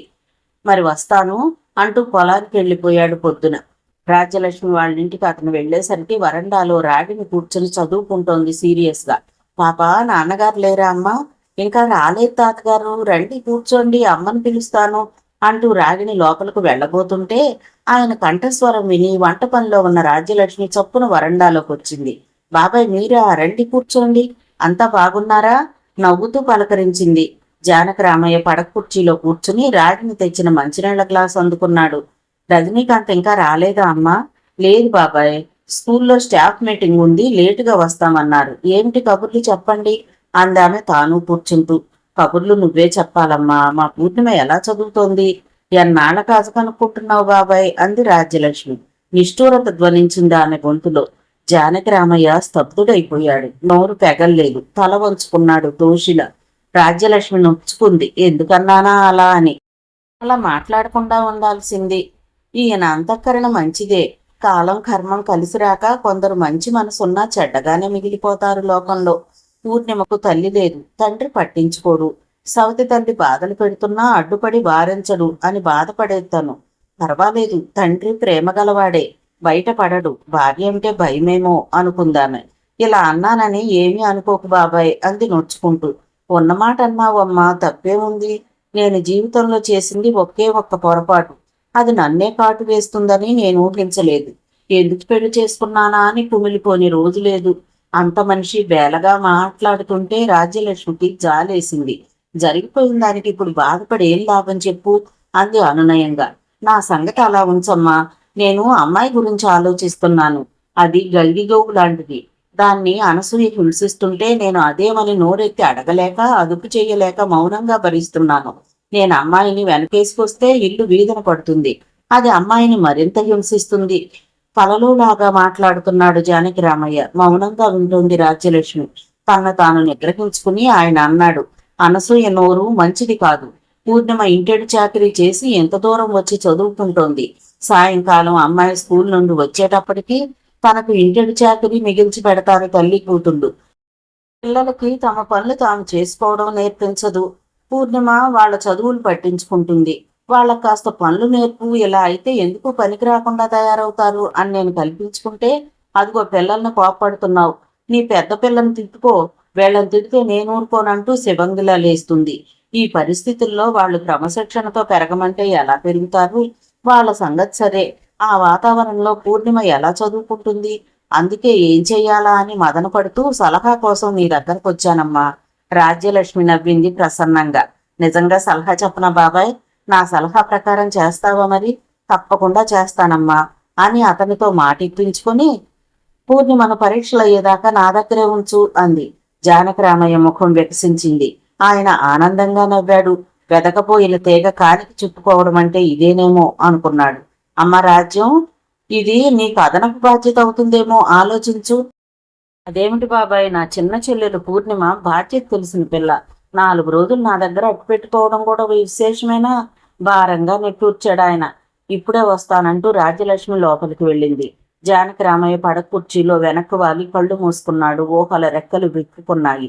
అమ్మాయి పరీక్షలు అయ్యేదాకా రాజ్యలక్ష్మి దగ్గర ఉంటుంది. ఆ తర్వాత బిడ్డను గుంటూరులో కాలేజీలో చేర్పించి హాస్టల్లో ఉంచుతాడు. ఒక విధంగా ఈ మానసిక చిత్రహింస నుండి తాత్కాలికంగానైనా విముక్తి పొందుతాడు. అమ్మాయి చదువుకుంటూ ఉంటే ఈలోగా మంచి సంబంధం వస్తే పెళ్లి చేసి వాళ్ళిద్దరూ చిలకా గోరింకల్లాగా కాపురం చేస్తుంటే చూస్తూ పరవశిస్తూ ఆయన అలా ఆలోచిస్తుంటేనే ఆ పితృ హృదయం పరవశించిపోయింది. ఏం తాతయ్య నిద్రపోతున్నారా? రాగిని పిలుస్తోంది నవ్వుతూ. అదేంటమ్మా రాగిని, తాతయ్యను ఆట పట్టిస్తున్నావు అంటూ రజనీకాంత్ వచ్చి ఆయన పక్కనే కుర్చీలో కూర్చున్నాడు. ఏమిటి విశేషాలు, అంతా బాగున్నారా అంటూ. జానకి రామయ్య కులాసాగా నవ్వాడు. కులాసానే ఏమిటి స్కూల్ కబుర్లు? ఆ మధ్య ట్రాన్స్ఫర్ అయ్యేట్లుంది అన్నావు, ఆగిపోయినట్లేనా? ప్రస్తుతానికి ఆగినట్లే. అంతా పాలిటిక్స్. అధికారం అర్ధబలం ఉన్నవాడితే లోకం. అధికారుల్ని మేపుతూ వాళ్ళ చుట్టూ తిరిగే వాళ్ళకే పనులైనా ప్రమోషన్లైనా నవ్వాడు రజనీకాంత్. అలా ఉంది ప్రస్తుత పరిస్థితి. కాసేపు మౌనంగా ఉండిపోయారిద్దరు. అమ్మాయికి చదువు సాగుతోందా? ఇంట్లో పరీక్షలు దగ్గర పడుతున్నాయి. అది మీరే చెప్పాలి. రాజ్యలక్ష్మి లోపల నుండి వచ్చింది. పరీక్షలు అయ్యేదాకా పూర్ణిమను మన ఇంట్లో ఉండమంటున్నాను. మంచి పని, అలా చేయండి. చిన్నపిల్ల అటు ఇటు తిరగటానికి బోల్డ్ అంత టైం వృధా అవుతోంది. ఇక్కడుంచితే ఇంకా బాగా చదివే టైం ఉంటుంది. ఫస్ట్ వచ్చే పిల్ల, కొంచెం ప్రయత్నిస్తే స్కూల్ ఫస్ట్ వస్తుంది. వీళ్ళిద్దరి అభిమానానికి పాత్రులవటం అమ్మాయి అదృష్టం అనుకున్నాడా తండ్రి. రాజ్యలక్ష్మి నవ్వుకుంది. ఇవాళ లేచిన వేళ విశేషం ఏమిటో, మా ఇద్దరిది ఒకటే మాట అయింది అని. ఉదయం 9 గంటల సమయం. ఆ రోజు పని ఉందని రజనీకాంత్ గంట ముందే స్కూల్కి వెళ్ళిపోయాడు. ప్రైవేట్ క్లాస్ ఉందని రాగిని వెళ్ళిపోయింది. పూర్ణిమ స్కూల్కి తయారైపోయి వరండాలో చాప మీద కూర్చొని కొంచెం లెక్కల హోంవర్క్ మిగిలితే చేసుకుంటోంది. పూర్తిగా అందులో లీనమైపోయి ప్రపంచాన్నే మరిచిపోవడం ఆ అమ్మాయి పద్ధతి. ఏకాగ్రత ఎక్కువ. అందుకే పాఠాలు ఎక్కువసార్లు చదవకుండానే వచ్చేస్తాయి. దాదాపు పుస్తకాలన్నీ ఆమెకు సుపరిచితం. తెలుగు పద్యాలన్నీ కంఠతవచ్చు. అంతా ఆమెను ఏకసంధాగ్రాహి అని మురిపంగా అంటారు. వాకిట్లో రిక్షా దిగి వచ్చాడు శ్రీనివాస్. వరండాలో కొత్త పిల్ల కనిపించగానే సంశయంగా ఆగి వెనక్కి వెళ్లి నేమ్ ప్లేట్ చూశాడు. ఇది అక్కదారిలేనా? రాజ్యలక్ష్మి గారు ఉన్నారా? ఏకాగ్రతతో లెక్కలు చేసుకుంటున్న పూర్ణిమ జవాబివ్వలేదు. ఇటు తిరిగి చూడలేదు. ఏమండో మిమ్మల్నే రెండోసారి అడిగాడు. లాభం శూన్యం. ఒకవేళ ఈ అమ్మాయికి చెవుడేమో కర్మ. ఆ అమ్మాయికి కాస్త దగ్గరగా వచ్చి, ఇంట్లో మీ అమ్మగారున్నారా అని గట్టిగా అర్చినట్లే అడిగాడు. పూర్ణిమ ఉలిక్కిపడి కొత్త మనిషిని చూసి వెరుగ్గా లేచి నిలబడింది. ఎవరు కావాలి అడిగింది లోగొంతుతో. బేతహరిణిలో చూస్తున్న ఆ అమ్మాయి బాలకం తమాషాగా ఉంది. రాజ్యలక్ష్మి గారు ఉన్నారా ఇంట్లో అరిచినట్లుగా అడిగాడు. వినపడాలిగా మరి. చెమిటి పిల్లలా ఉంది పాపం. ఎందుకట్లా అరుస్తాడు అనుకుంటూ చేత్తో లోపలికి చూపించి తాను మెట్లు దిగి తుర్రున స్కూల్ వైపుగా వెళ్ళిపోయింది పూర్ణిమ. చెవుడుకు తోడు మోగతనం కూడా ఉందిగా వాళ్ళు పాపం అనుకుంటూ, ఎవరి పిల్ల, అక్క ఎవరినైనా కొత్తగా తెచ్చి పెంచుకుంటుందా ఏమిటి చెప్పమా అనుకుంటూ తమాషా చెయ్యాలని బుద్ధి పుట్టి గప్చిప్గా వెళ్ళి బ్యాగ్ పక్కన పెట్టి కుర్చీలో కూర్చున్నాడు. పేపర్ తెరిచి సీరియస్గా చదువుతున్నట్లు నటిస్తూ ముఖానికి అడ్డు పెట్టుకున్నాడు. పని మనిషికి ఏదో పని పొరమాయించి పూర్ణరాగం తీస్తూ హాల్లోకి వచ్చిన రాజ్యలక్ష్మికి టేబుల్ దగ్గర ఎవరో పెద్ద మనిషి కూర్చొని ఉండటం గమనించి వెనక్కి తగ్గింది. ఎవరు కావాలండి అడిగింది. రజనీకాంత్ గారు ఉన్నారా అండి బొంగురు గొంతుతో ఇంత పెద్ద నల్ల కళ్ళద్దాలు జోడులో నుంచి అడిగాడు. లేరు, ఈ టైంలో స్కూల్లో ఉంటారు, అక్కడ కలుసుకోండి. పోనీ వారి శ్రీమతి రాజ్యలక్ష్మి గారు ఉన్నారా అండి? ఆమె నాకు తెలుసు, మాట్లాడి వెళ్తాను. పేపర్లోంచి తలెత్తకుండానే అదే బొంగురు గొంతుతో అడిగాడు. ఈసారి రాజ్యలక్ష్మికి ఆ గొంతులో పరిచిత స్వరం వినిపించి అనుమానంగా ముందుకు వచ్చి చూసి నవ్వుతూ, శ్రీను నువ్వట్రా బాబు, హడలు కొట్టేసేవే అంటూ నవ్వుతూ వచ్చి ఎదురుగా కుర్చీలో కూర్చుంది. ఇద్దరూ కాసేపు నవ్వుకున్నారు. ఇదేమిటి ఎప్పుడొచ్చావు, ఈ కూర్చోవడం ఏంటి పెద్ద జెంటిల్మెన్ లాగా అంది నవ్వుతూనే. స్టాప్ స్టాప్ అక్క, నీ మాటలు నువ్వు ఉపసంహరించుకోవాలి. ఎందుకంటే ఆ మాటల్లో నేను జెంటిల్మెన్ కాననే అభియోగం ఉంది అన్నాడు బొంగమూతి పెట్టి. ఇప్పుడు నీకు పిలిచి ఎవరు పిల్లనివ్వడం లేదులేవయ్య బాబు, పద స్నానం చేసిరా భోంచేద్దు గాని. శ్రీనివాస్ స్నానం చేసి వస్తూ, అక్క ఇందాక ఎవరో చెవిటి పిల్ల వరండాలో కనపడింది, ఎవరు అడిగాడు. చెవిటి పిల్ల?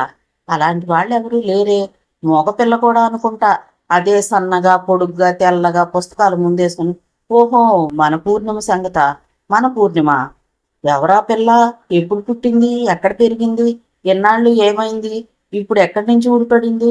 రాజ్యలక్ష్మి పక్కున నవ్వింది. శ్రీను, నీ అల్లరి తగ్గలేదురా పెద్దాడివైనా. నేను పెద్దాడినైనా మా అమ్మ బుజ్జి నాన్న అంటూ గోరు ముద్దలు తినిపిస్తూనే ఉంటుంది. శ్రీను నవ్వాడు.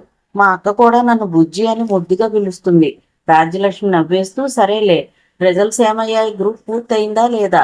అబ్బా, ప్రశ్న అడక్కు, నాకు చిరాకు అంటూ టేబుల్ దగ్గరకు వచ్చి కూర్చున్నాడు. చిరాకు ఎందుకురా, అన్ని విషయాల్లోనూ ఎంతో తెలివిగా ఉంటావే. ఆఫ్టర్ ఆల్ ఆ పరీక్ష గట్టెక్కలేకపోతున్నావే. అక్క, ఆ చదువు మన ఒంటికి పడదు.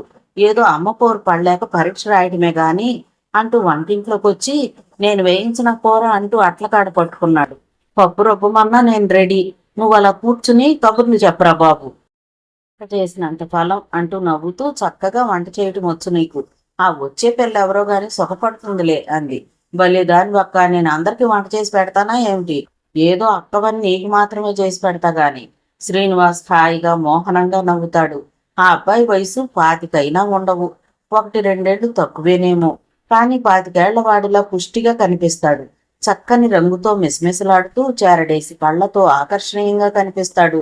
రాజ్యలక్ష్మి అన్ని టేబుల్ మీద అమర్చి శ్రీనివాస్కి భోజనం వడ్డించింది. నువ్వు వడ్డించుకో అక్క, టేబుల్ మీద ఉన్నాయి కదా, వడ్డించుకుందాం, నేను ఒక్కడనే ఎదుగు తినను. ఆమె నవ్వుతూ తాను ప్లేట్ పెట్టుకుని భోజనానికి కూర్చుంది. శ్రీనివాస్ మాట్లాడుతూ ఉంటే టైమే తెలియదు. అలా వింటూ ఉండిపోవలసిందే. మధ్యాహ్నం శ్రీనివాస్ నిద్రపోదాం అనుకుంటూ ఉండగా స్కూల్ ప్యూన్ వస్తే భర్తకు కాఫీ టిఫిన్ పంపి రాజ్యలక్ష్మి పుస్తకం పట్టుకుని చదువుకుంటూ కూర్చుంది. నిద్రలోస్తూనే అమ్మా నాన్నల కబుర్లు తెలుస్తున్నాయా, ఏంటి విశేషాలు? తెలియక నేను వారం రోజుల క్రితమే తెనాలి వెళ్ళొచ్చాను. అలాగా, అయితే అక్కడ కబుర్లు చెప్పు. నాన్నగారి ప్రాక్టీస్ బాగుందా? వండర్ఫుల్. బాబాయ్ ప్రాక్టీస్ విపరీతంగా పెరిగిపోయింది. ఆపేటలో ఉండే డాక్టర్ రాఘవ యాక్సిడెంట్లో ఈ మధ్య పోయారు. దాంతో బాబాయ్ ప్రాక్టీస్ రెట్టింపైంది. అలాగా. రాజ్యలక్ష్మి కాసేపు మౌనంగా ఉండి ఆ తర్వాత అడిగింది. రేఖ కబుర్లేమిటి? లెటర్స్ రాస్తోందటనా? పిల్లలు బాగున్నారా? రజని పీజీ అయిపోయి పిహెచ్డి చేస్తుందని ఆశపడ్డాను, సాగలేదు అంటూ నిట్టూర్చింది. రాజీవ్ స్వాతి బాగా చదువుతున్నారా? రీసెర్చ్ చేయాలని ఆశపడిందట, బాబాయ్ వద్దన్నారట. ఆయన వాకు వేదవాకు కదా, దానికి తిరుగులేదు కదా. అంతే, రజని చదువుకు ఫుల్ స్టాప్ పెట్టేసింది. పెళ్లి చేయాలని ప్రయత్నాలు సాగుతున్నాయి. రాజ్యానికి మనసులో ముళ్ళు గుచ్చుకున్నట్లయింది. నాన్న ఆలోచన అర్థమైంది. ఇంకా పై చదువులు చదివితే కూతురు వివాహ విషయంలో తన హద్దు దాటిపోతుందేమోననే భయం ఆయనకి. పెద్ద కూతురు చేసినట్లే మిగతా పిల్లలు కూడా చేస్తారేమోననే అనుమానమా? గుండె లోతుల్లో నుండి వెచ్చని నిట్టూర్పు ఒకటి వెలికి వచ్చింది. అలాగే స్తబ్దుగా కూర్చుండిపోయింది. రజనీ ఒకసారి నాతో చెప్పి బాధపడిందక్క. నాకు చదువుకోవాలని ఉందన్నా నాన్న వినిపించుకోవడం లేదు, అర్థం చేసుకోవడం లేదు. ఏం చెయ్యను? నాన్న మనసు కష్టపెట్టలేక ఒప్పుకుంటున్నాను అని. రాజ్యలక్ష్మి ముఖం కళావిహీనమైంది. ఇదంతా నా వల్ల వచ్చిన బాధరా శ్రీను. అలా బాధపడకక్క. నీ మనసుకు నచ్చిన పని నువ్వు చేశావు. జరిగింది వెనక్కి తీసుకురాలేం, కానీ జరగవలసిన దాన్ని మనం అనుకున్న రీతిలో మలచడానికి ప్రయత్నించగలం. అంతేగాక భలే చెప్పావురా శ్రీను. చిన్నవాడివైనా భేషైన మాట అన్నావు అంటూ నవ్వింది రాజ్యలక్ష్మి. అమ్మ ఎలా ఉంది? ఏమంటుంది? అమ్మ బాబోయ్, ఆవిడ నిండుకొండ తొణకదు, వెనకదు. అనవసరంగా ఒక్క మాటైనా మాట్లాడదు. అచ్చమైన గృహిణి ఆమె. అనిష్టమైన పని జరిగినా అదే మనసులో ఉంచుకుని తాను బాధపడుతూ మిగిలిన వాళ్ళని బాధ పెడుతూ కూర్చోదు. మౌనంగా అన్ని భరించడమే ఆమె అలవాటు. అందుకే అమ్మ స్వభావం ఆ ఇంటికి సరిపోయిందిరా శ్రీను. అందుకే ఏ ఘర్షణ లేక ఆ ఇంట్లో నెగ్గిపు రాగలుగుతోంది. శ్రీనివాస్ అనుకున్నాడు.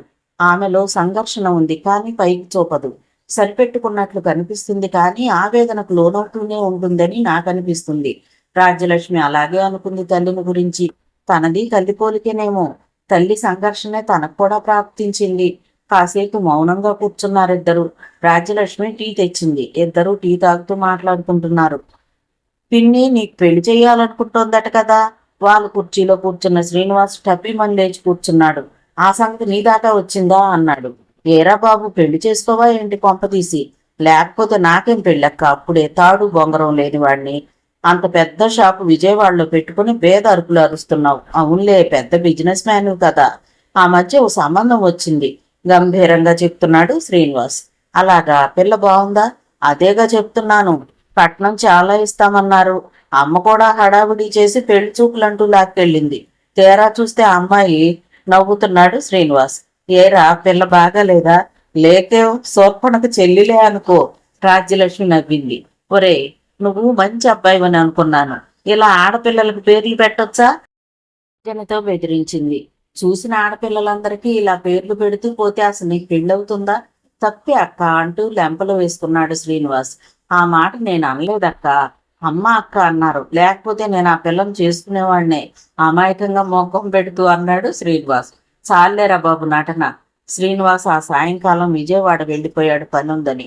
అంతవరకు చైతన్యవంతంగా గడిచిన కాలం మందగించినట్లయింది రాజ్యలక్ష్మికి. రాత్రి భోజనాలయ్యాక రజనీకాంత్ ముందు గదిలో విద్యార్థులతో కూర్చుని వాళ్ళకి ఇంగ్లీషు గ్రామర్ బోధిస్తున్నాడు. రాజ్ని హోంవర్క్ చేసుకుని నిద్రపోతోంది. పూర్ణిమ టేబుల్ ముందు కూర్చొని చదువుకుంటోంది. ముందు గదిలో విద్యార్థులతో కూర్చుని ఉన్న రజనీకాంత్, అప్పటి రజనీకాంత్. ఇద్దరూ విభిన్న మనస్తత్వాలతో దర్శనమిస్తున్నారు. మనిషి ఒక్కరే అయినా మానవుని ఆలోచనలలో, అనుసరణలో, ఆలోచన విధానంలో ఎన్ని మార్పులు తెస్తుందో కాలం. తాతగారింటి నుండి టైఫాయిడ్తో వెళ్లిన రాజలక్ష్మి కోలుకోవడానికి 2 నెలలు పట్టింది. నేర్చుకున్న చదువు మర్చిపోయింది. రేఖకు 10 ఏళ్లు. ఫస్ట్ ఫామ్లో చేరుస్తున్నారు ఆ సంవత్సరం. రాజ్యలక్ష్మిని కూడా అదే క్లాసులో చేరుద్దామని చూస్తే స్టాండర్డ్ లేదన్నారు. దాంతో 2 పూట్ల మాస్టర్ని పెట్టి ఆ వేసవి కాలం అంతా చదివించారు. అక్క చిన్న క్లాసులో, చెల్లి పెద్ద క్లాసులో ఉంటే అక్క సైకలాజికల్గా దెబ్బతింటుందని ఆలోచించి అలా చేసింది వాళ్ళమ్మ యశోద. పల్లెటూరులో పెట్టి పాడు చేశారు రాజ్యాన్ని. చదువు పూర్తిగా వెనకబడిపోయింది. అక్కడ ఉంచాల్సిన మాట కాదు అని నాన్న అమ్మతో అనటం ఆమె వింది. పాడైందేమిటో మాత్రం అర్థం కాలేదు. తాతగారి ఊళ్ళో స్వచ్ఛమైన వాతావరణంలో సెలయేటి తరగల స్వేచ్ఛగా ఎగిరే పెట్టలా పెరిగిన రాజ్యలక్ష్మికి తండ్రి ఇల్లు ఒక జైలులాగా తోచేది. చండశాసనుడు. ఇంట్లో ప్రతి పని క్రమబద్ధంగా జరిగి తీరాల్సిందే. పిల్లలకు ఒక్కొక్కరికి ప్రత్యేకంగా గదులు. ఒకరి గదిలోకి మరొకరు వెళ్ళి ఎక్కువసేపు ఉండకూడదు. అంతా అనుకున్న సమయానికి ఒక్కసారే భోజనానికి రావాలి. ఫ్రెండ్స్ కానీ గెస్టులు కానీ వస్తే వాళ్ళకి గెస్ట్ రూమ్ ఇస్తారు. ఆయన అమెరికా వెళ్ళలేదు, కానీ అక్కడి పద్ధతులు మాత్రం కొన్ని అమలుపరిచారు క్రమశిక్షణ పేరుతో. యశోద భర్త మాటకి ఎదురు చెప్పలేదెప్పుడు. పిల్లల పెంపకంలో కూడా రాజ్యలక్ష్మికి ఈ కొట్లలో ఇమిడిపోవటం చాలా కష్టం అనిపించింది. తాతగారింటికి పారిపోదాం అన్న భావన చాలాసార్లు వచ్చింది, కానీ మనసులో ఎక్కడో అది మన ఇల్లు కాదు, ఇదే మన ఇల్లు అని ఎవరో చెప్పినట్లుగా అనిపించేది. రాజ్యలక్ష్మి నిండుకొండలా తొణకదు. ఏ పని చేసినా చక్కగా ఆలోచించి చేస్తుంది. తనకు నచ్చినట్లు, తనకు తోచినట్లు చెయ్యటమే. పెద్దవాళ్ల మాట విన్నట్లు ఉంటుంది, కానీ వినదు. తన ఇష్టమే. రేఖ అలా కాదు. గలగలా పారే చైతన్య లహరి ఆమె. నవ్వుతూ నవ్విస్తూ జీవితమే ఒక పువ్వుల వాన అన్నట్లుగా ఉంటుంది. స్కూలు చదువు పూర్తయి ఇద్దరు ఎండర్లోకి వచ్చారు. రాజ్యలక్ష్మి గ్రూప్ ఎంపీసీ తీసుకుంది. రేఖకు వాళ్ళ నాన్నలాగా డాక్టర్ కావాలని అంతరాంతరాలలో కోరిక ఉంది. తను బైపీసీ గ్రూప్ తీసుకుంది. మొదటిసారి పరీక్షల్లో లెక్కల్లో తక్కువ మార్కులు వచ్చేసరికి రాజ్యలక్ష్మి భయపడిపోయింది. లెక్కల గ్రూప్ తీసుకోవలసింది కాదేమో, చెల్లిలాగా నువ్వు బైపీసీ తీసుకోవలసింది అన్నారు ఒక రోజున నాన్నగారు. చెల్లిలాగా మాటకు రాజ్యానికి ఒళ్ళు మండింది. ఒకళ్ళలాగా ఎందుకు చేయటం, నేను లెక్కలు చేయగలను, అదంటే నాకు ఇష్టం, కాకపోతే నాకు ట్యూషన్ కావాలి అంది తండ్రితో. అలాగే ట్యూటర్ని మాట్లాడతాను, బాగా చదువుకోవాలి మరి అని అవతలకు వెళ్ళిపోయారు ఆయన. ఇంటర్ 2 ఏళ్ళు ట్యూషన్ ఉంది. అవిశ్రాంతంగా కృషి చేసింది రాజ్యలక్ష్మి. ఫలితంగా మంచి మార్కులు సాధించింది. ఇంటర్ ఫలితాలు వచ్చాయి. ఇద్దరికి ఫస్ట్ క్లాసులు వచ్చాయి. ఆ నెలలోనే యశోదకు కవల పిల్లలు కలిగారు. అంతా ఆనందం. ఇంటిల్లిపాదికి ఒక్కటే సంతోషం. రేఖకు మెడిసిన్లో సీట్ వచ్చింది. రాజ్యలక్ష్మి బీఎస్సీలో చేరింది. మళ్లీ లెక్కల గ్రూపే. అక్కడ కోచింగ్ తప్పనిసరి అయింది. ట్యూటోరియల్ కాలేజీలో పనిచేస్తున్న మాస్టర్ గారు ఒక ఆయన ఎంఎస్సీ చేసి ఉద్యోగం కోసం చూస్తూ ప్రస్తుతం ట్యూటోరియల్ కాలేజీలో చేస్తున్నారని, మంచి టాలెంట్ ఉన్న వ్యక్తి అని తెలిసింది. చిన్నవాడని సంశయించారు ముందు. లెక్కల్లో ఆ అబ్బాయికి మంచి పేరుందని, చాలా గట్టివాడని డాక్టర్ గారి స్నేహితులు రికమెండ్ చేయడంతో చివరకు ఆ మాస్టర్నే ఏర్పాటు చేశారు. ఆ మాస్టర్ చాలా బాగా చెప్పేవారు, చేయించేవారు. తన శాయశక్తులా కృషి చేసి రాజ్యానికి లెక్కల్లో ప్రతి పరీక్షలోనూ మంచి మార్కులు వచ్చేలా చేశారు. అప్పటికి ఆయన్ని మీద అందరికీ బాగా గురి కుదిరింది. అలాగే మిగిలిన 2 ఏళ్ళు లెక్కల్లో మంచి మార్కులు వచ్చేలా కృషి చేయించాడు ఆయన. ఆయనే రజనీకాంత్. వాళ్ళిద్దరి మధ్య ప్రేమ అంకురించి దినదిన ప్రవర్ధమానం అవుతూ వచ్చింది. ఆయన దీక్షగా లెక్కలు చెప్తూ ఉంటే ఆయన ముఖం వంక చూస్తూ కూర్చునేది రాజ్యం. తాను చేయమన్న ప్రాబ్లమ్స్ ఆమె తల వంచుకుని చేస్తూ ఉంటే ఓరగా ఆమెనే గమనిస్తూ భాషకందని భావాల వరవడిలో కొట్టుకుపోతూ ఉండేవాడు రజనీకాంత్. చివరి సంవత్సరం పరీక్షలు అయిపోయాయి. ఆ రోజు మాస్టర్ వస్తే పరీక్ష పేపర్ ఆన్సర్ చేస్తుంది. ఎన్ని మార్కులు వస్తాయో ఎస్టిమేషన్ వేద్దామని పేపర్ చేయటం అయ్యాక మాస్టర్ చేతికిచ్చి ఆయనకి కాఫీ తెద్దామని వంటగదిలోకి వెళ్ళింది. అప్పుడే డైనింగ్ హాల్లో అమ్మ గొంతు వినిపించింది. అటు చూసింది రాజ్యం. నాన్న పలహారం చేస్తున్నారు. అలాగే గోడకు అనుకుని నిలబడింది రాజ్యం. రాజీకి ఈ సంవత్సరం పెళ్లి చేస్తే మంచిదేమో అమ్మ అంటోంది. రాజీకా? రాజీ, రేఖ ఎవరు పెద్ద వీళ్ళిద్దరిలో? అమ్మ నుదురు కొట్టుకుంది. ఇదేం ప్రశ్న అండి, రాజీ కదు పెద్ద? బహుశా ఆమె కళ్ళల్లో నీళ్లు తిరిగి ఉంటాయి. ఇప్పుడేమన్నానని? అలాగే నువ్వు చెప్పినట్లుగా సంబంధం చూద్దాం. అవతల పేషెంట్స్ వెయిట్ చేస్తున్నారు, తర్వాత మాట్లాడదాం అంటూ లేచి వెళ్లారు నాన్న. అమ్మ ఆలోచిస్తూ అక్కడే కుర్చీలో కూలబడింది. రాజ్యలక్ష్మి గుండెల్లో రాయి పడింది. అమ్మా నాన్న తన పెళ్లి విషయం మాట్లాడారు అంటే అర్థం త్వరలో సంబంధం ఖాయం చేస్తారు, తప్పదు. నాన్నకే మాటైనా రెండోసారి చెప్పక్కర్లేదు. ఆయనది ప్రాక్టికల్ గా చేసి చూపే మనస్తత్వం. పని ఎక్కువ, ఒత్తిడి వల్ల కొన్ని విషయాలు ఆయనకి మనసుకు పట్టవు. కొన్నిసార్లు ఆలోచిస్తూనే మాస్టర్ కాఫీ పట్టుకెళ్ళింది. అదేం అలా ఉన్నావేం అడిగాడు ఆయన. ఏం లేదు అని క్లుప్తంగా అనేసి ఊరుకుంది. ట్యూషన్ పూర్తే ఆయన వెళ్లిపోయాక తన గదిలోకి వెళ్లి పడుకుంది. రాత్రి ఆమెని నిద్రాదేవి కనికరించలేదు. తనని ఇంకా పెద్ద చదువులు చదివించాలని నాన్నకి ఆలోచన, కోరిక ఉన్నాయి. రేఖ ఆయన ఆశయాలకు అనుగుణంగా చదువుతోంది. తనకి ఇక చదవాలని పెద్ద కోరిక లేదు. నచ్చిన వాడిని పెళ్లి చేసుకుని హాయిగా సెటిల్ అయిపోవాలనిపిస్తోంది. ఎప్పటికో నిద్ర పట్టింది. నాన్న మతిమరుపు, నాన్న ప్రశ్న గుర్తుకొచ్చాయి. నిద్ర లేవగానే ఆయన మతిమరుపు క్షమించదగ్గదే. ఊపిరి సలపనంత ప్రాక్టీస్, 2 చేతుల సంపాదన, నర్సింగ్ హోమ్ నిండా కిటకిటలాడుతూ పేషెంట్స్. ఆయనకు తన పిల్లల్లో ఎవరు పెద్దో ఎవరు చిన్నో గుర్తు లేకపోవటం సహజమే. పైగా పేర్లలో సామ్యం ఉంది. తండ్రి దగ్గర పిల్లలకు చనువు లేదు. మర్నాడు సమయం చూసుకుని తల్లితో అంది రాజ్యలక్ష్మి. ఎందుకమ్మా నాన్నతో నా పెళ్లి మాట ఎత్తావు? అప్పుడే ఏం తొందర పెళ్లికి అని.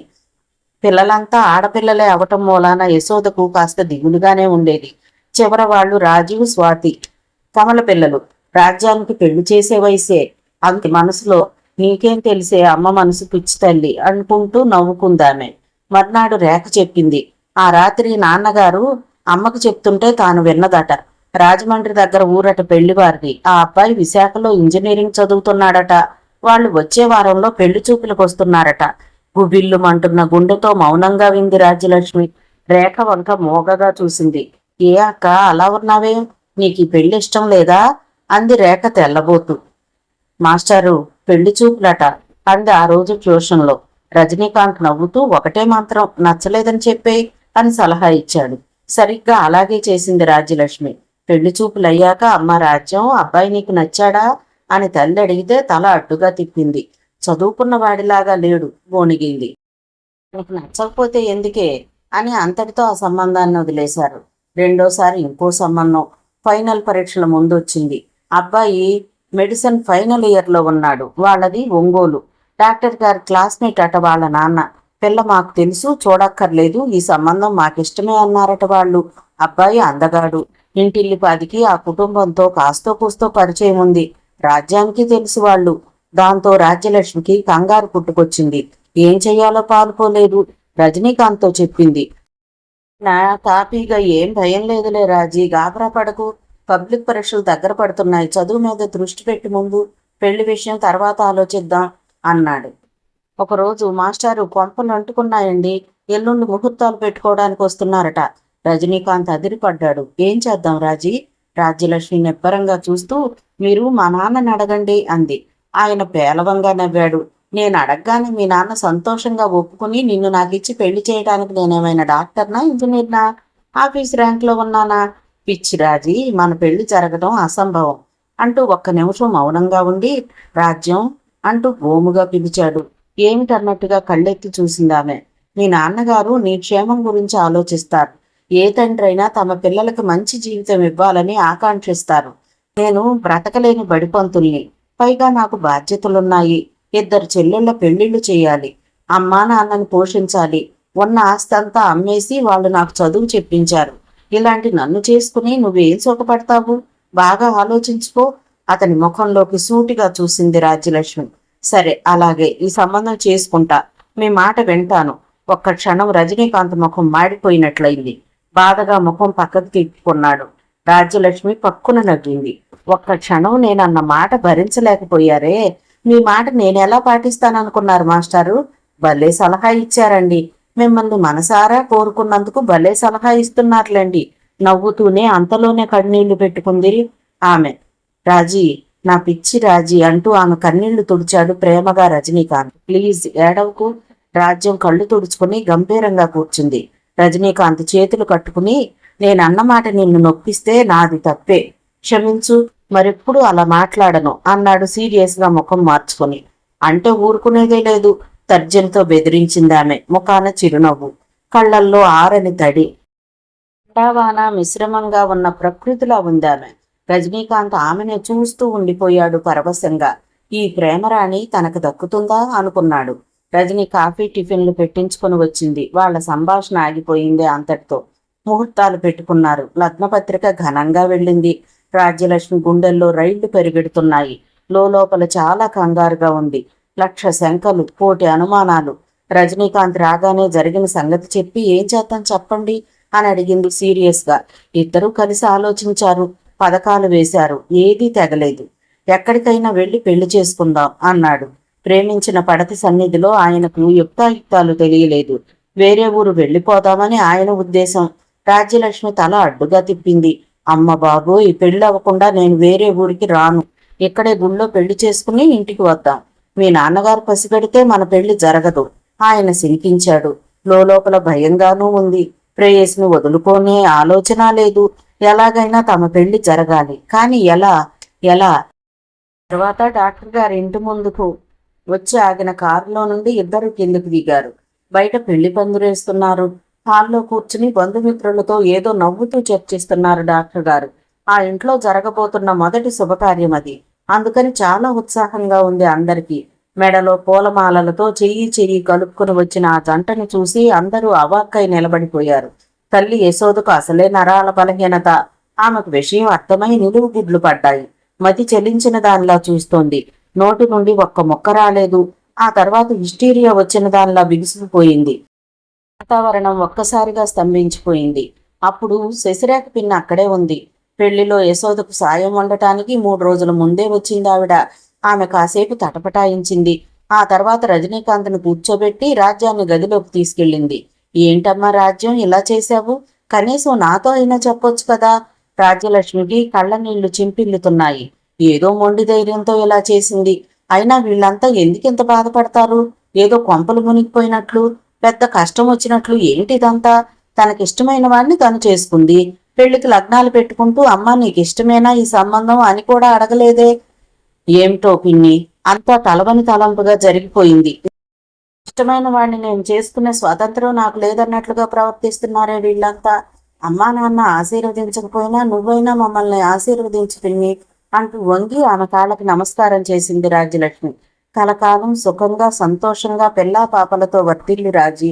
కష్టమన్నది ఎరక్కుండా కలత కలగకుండా రెప్పలా కాచారు అమ్మా నాన్న ఎన్నాళ్ళు నిన్ను.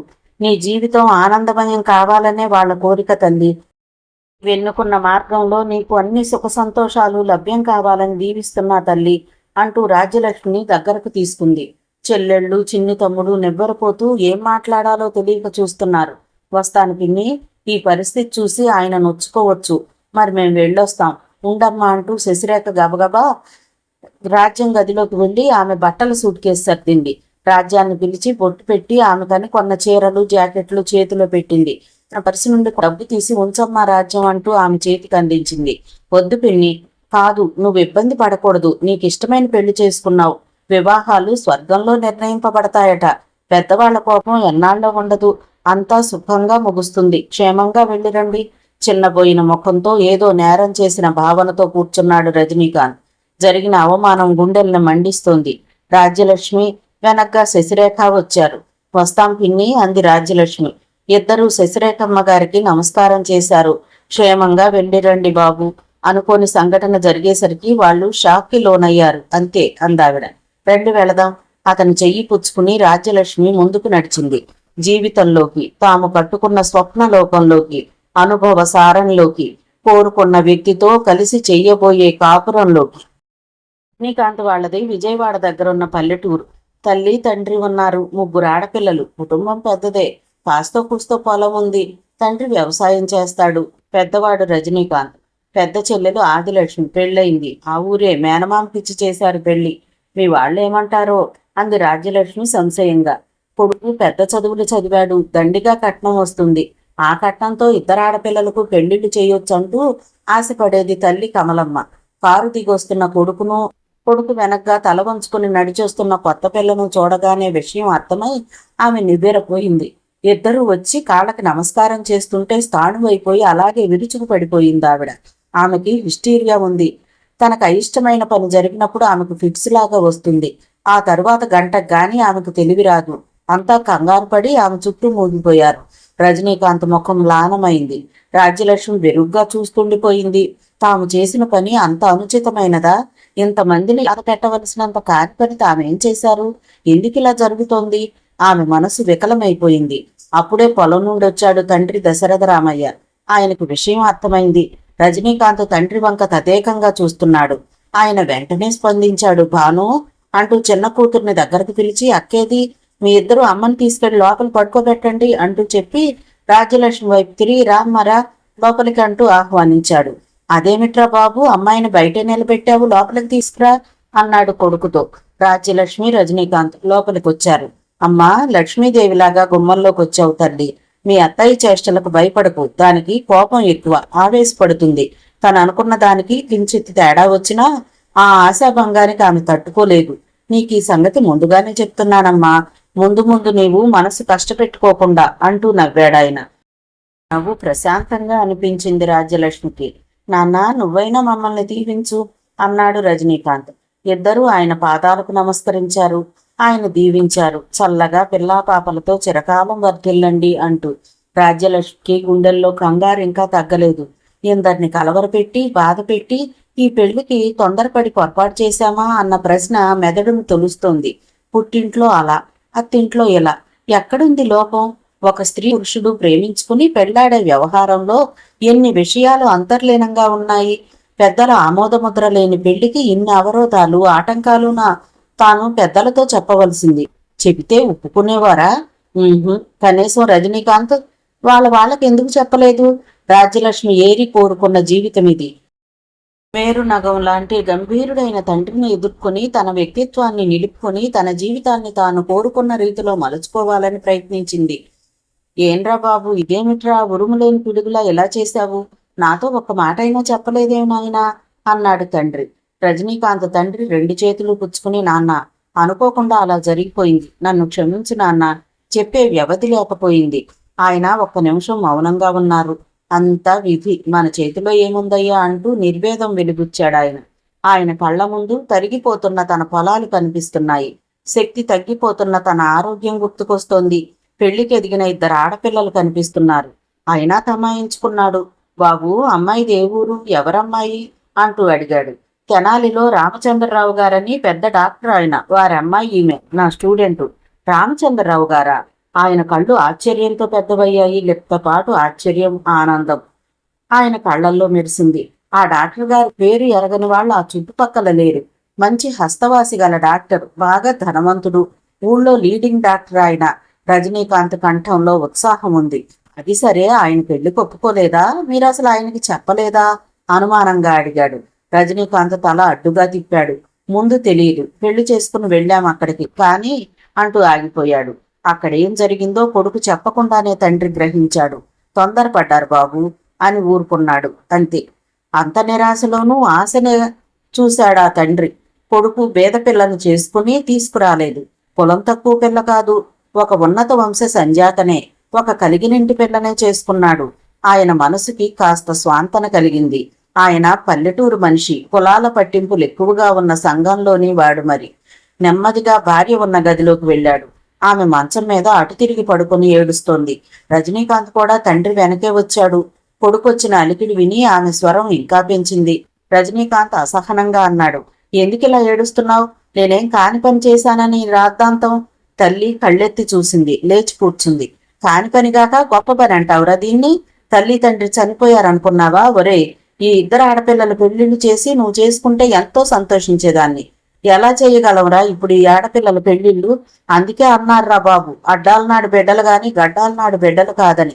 మన ఇంటి పరిస్థితి గుర్తుండే నువ్వు ఇలాంటి అఘాయిత్యం చేశావా అంటూ ఏడ్చింది. అలా ఏడుస్తూనే ఉంది. తండ్రి కస్సుమన్నాడు. శుభమా అంటూ అబ్బాయి పెళ్లి చేసుకుని వస్తే లక్ష్మీదేవి లాంటి కోడల్ని తీసుకొస్తే ఈ ఏడుపులేంటి, నోరు మూసుకో అన్నాడు. రజనీకాంత్ అన్నాడు, ఆ విషయంలో నువ్వేమీ భయపడకమ్మా, చెల్లెళ్ళిద్దరి పెళ్లిళ్ల బాధ్యత నాదే, సరేనా? ఆమె అనుకుంటోంది, ఏ చిన్న పనైనా తనకు చెప్పకుండా చేయని కొడుకు ఎంత ధైర్యంగా ఎలా స్వతంత్రించగలిగాడు? ఇది వీడికి పుట్టిన బుద్ధి కాదు, ఆ పిల్లే ఏదో మంత్రం వేసి ఉంటుంది, వీడిని వల్లో వేసుకుని ఉంటుంది. జరిగిన దానికి కలిగిన అసంతృప్తితో ఉన్నా కోడల్ని చూడాలనే ఉత్సుకతతో ఆమె నెమ్మదిగా లేచింది. కోడలున్న గదిలోకి వెళ్ళింది. గారి వంక భయంగా సంకోచంగా చూసింది రాజ్యలక్ష్మి. ఎందుకో ఆమె అంటే హృదయంలో ఓ రకమైన బిరుపు, భయం ఏర్పడ్డాయి. ఏమాత్రం ఆప్యాయత చూపని ఆమె వంక చూస్తూ నిట్టూర్పును విడిచింది. తనను చూస్తూనే పెద్ద ఆశాభంగం పొందినట్లు పడిపోయిందావిడ. అంటే తనని మనస్ఫూర్తిగా ఆహ్వానించలేకపోతుందనేగా అర్థం. భానుమతి రాజ్యలక్ష్మి పక్కనే ఉంది. ఒక్క క్షణం నిలబడి కోడల్ని చూసి, కాఫీలు పంపిస్తాను రా అమ్మా అంటూ భానుమతిని పిలుస్తూ వెళ్ళిపోయిందావిడ. విశాలాక్షి, భానుమతి ఇద్దరకు రాజ్యలక్ష్మి ఎంతో నచ్చింది. రాజ్యలక్ష్మిని వాళ్ళు సరదాగా కబుర్లు చెప్తూ తమలో కలుపుకున్నారు, ఆత్మీయత చూపిస్తున్నారు. కొన్నాళ్ల పాటు ఆ ఊళ్ళో, చుట్టుపక్కల ఊళ్ళల్లో, బంధువుల్లో ఈ పెళ్లి గురించే వింతగా విడ్డూరంగా కథలుగా చెప్పుకున్నారు. కలిగినంట పుట్టిన రాజ్యలక్ష్మి ఏనాడు డబ్బు లేదని, తక్కువైందని అనుకోలేదు. ప్రేమించిన వాడే సర్వస్వం అనుకుంది. ఆర్థికపరమైన ఇబ్బందులు అంత సమస్యాపూరితమైనవి కావని ఆమె నమ్మకం. పెళ్లి మే నెలలో జరిగింది. రజనీకాంత్ ట్యుటోరియల్ కాలేజీలో ఉద్యోగం మానేశాడు. అతనికి గవర్నమెంట్ స్కూల్లో జాబ్ వచ్చింది. మిగతా కథ తరువాతి భాగంలో చూద్దామండి. కథ విన్నందుకు ధన్యవాదాలు. ఈ నవల మీకు నచ్చితే ఒక లైక్ చేయండి, షేర్ చేయండి, నా ఛానల్ని సబ్స్క్రైబ్ చేసుకోండి, నన్ను సపోర్ట్ చేయండి. మీరిచ్చే ఒక్క లైక్ నాకు, నా ఛానల్కి ఎంతో సపోర్ట్ని ఇస్తుందండి. మీ యొక్క విలువైన అమూల్యమైన సలహాలని, సూచనల్ని కామెంట్ రూపంలో తెలియచేయండి. Thank you. ఉంటానండి.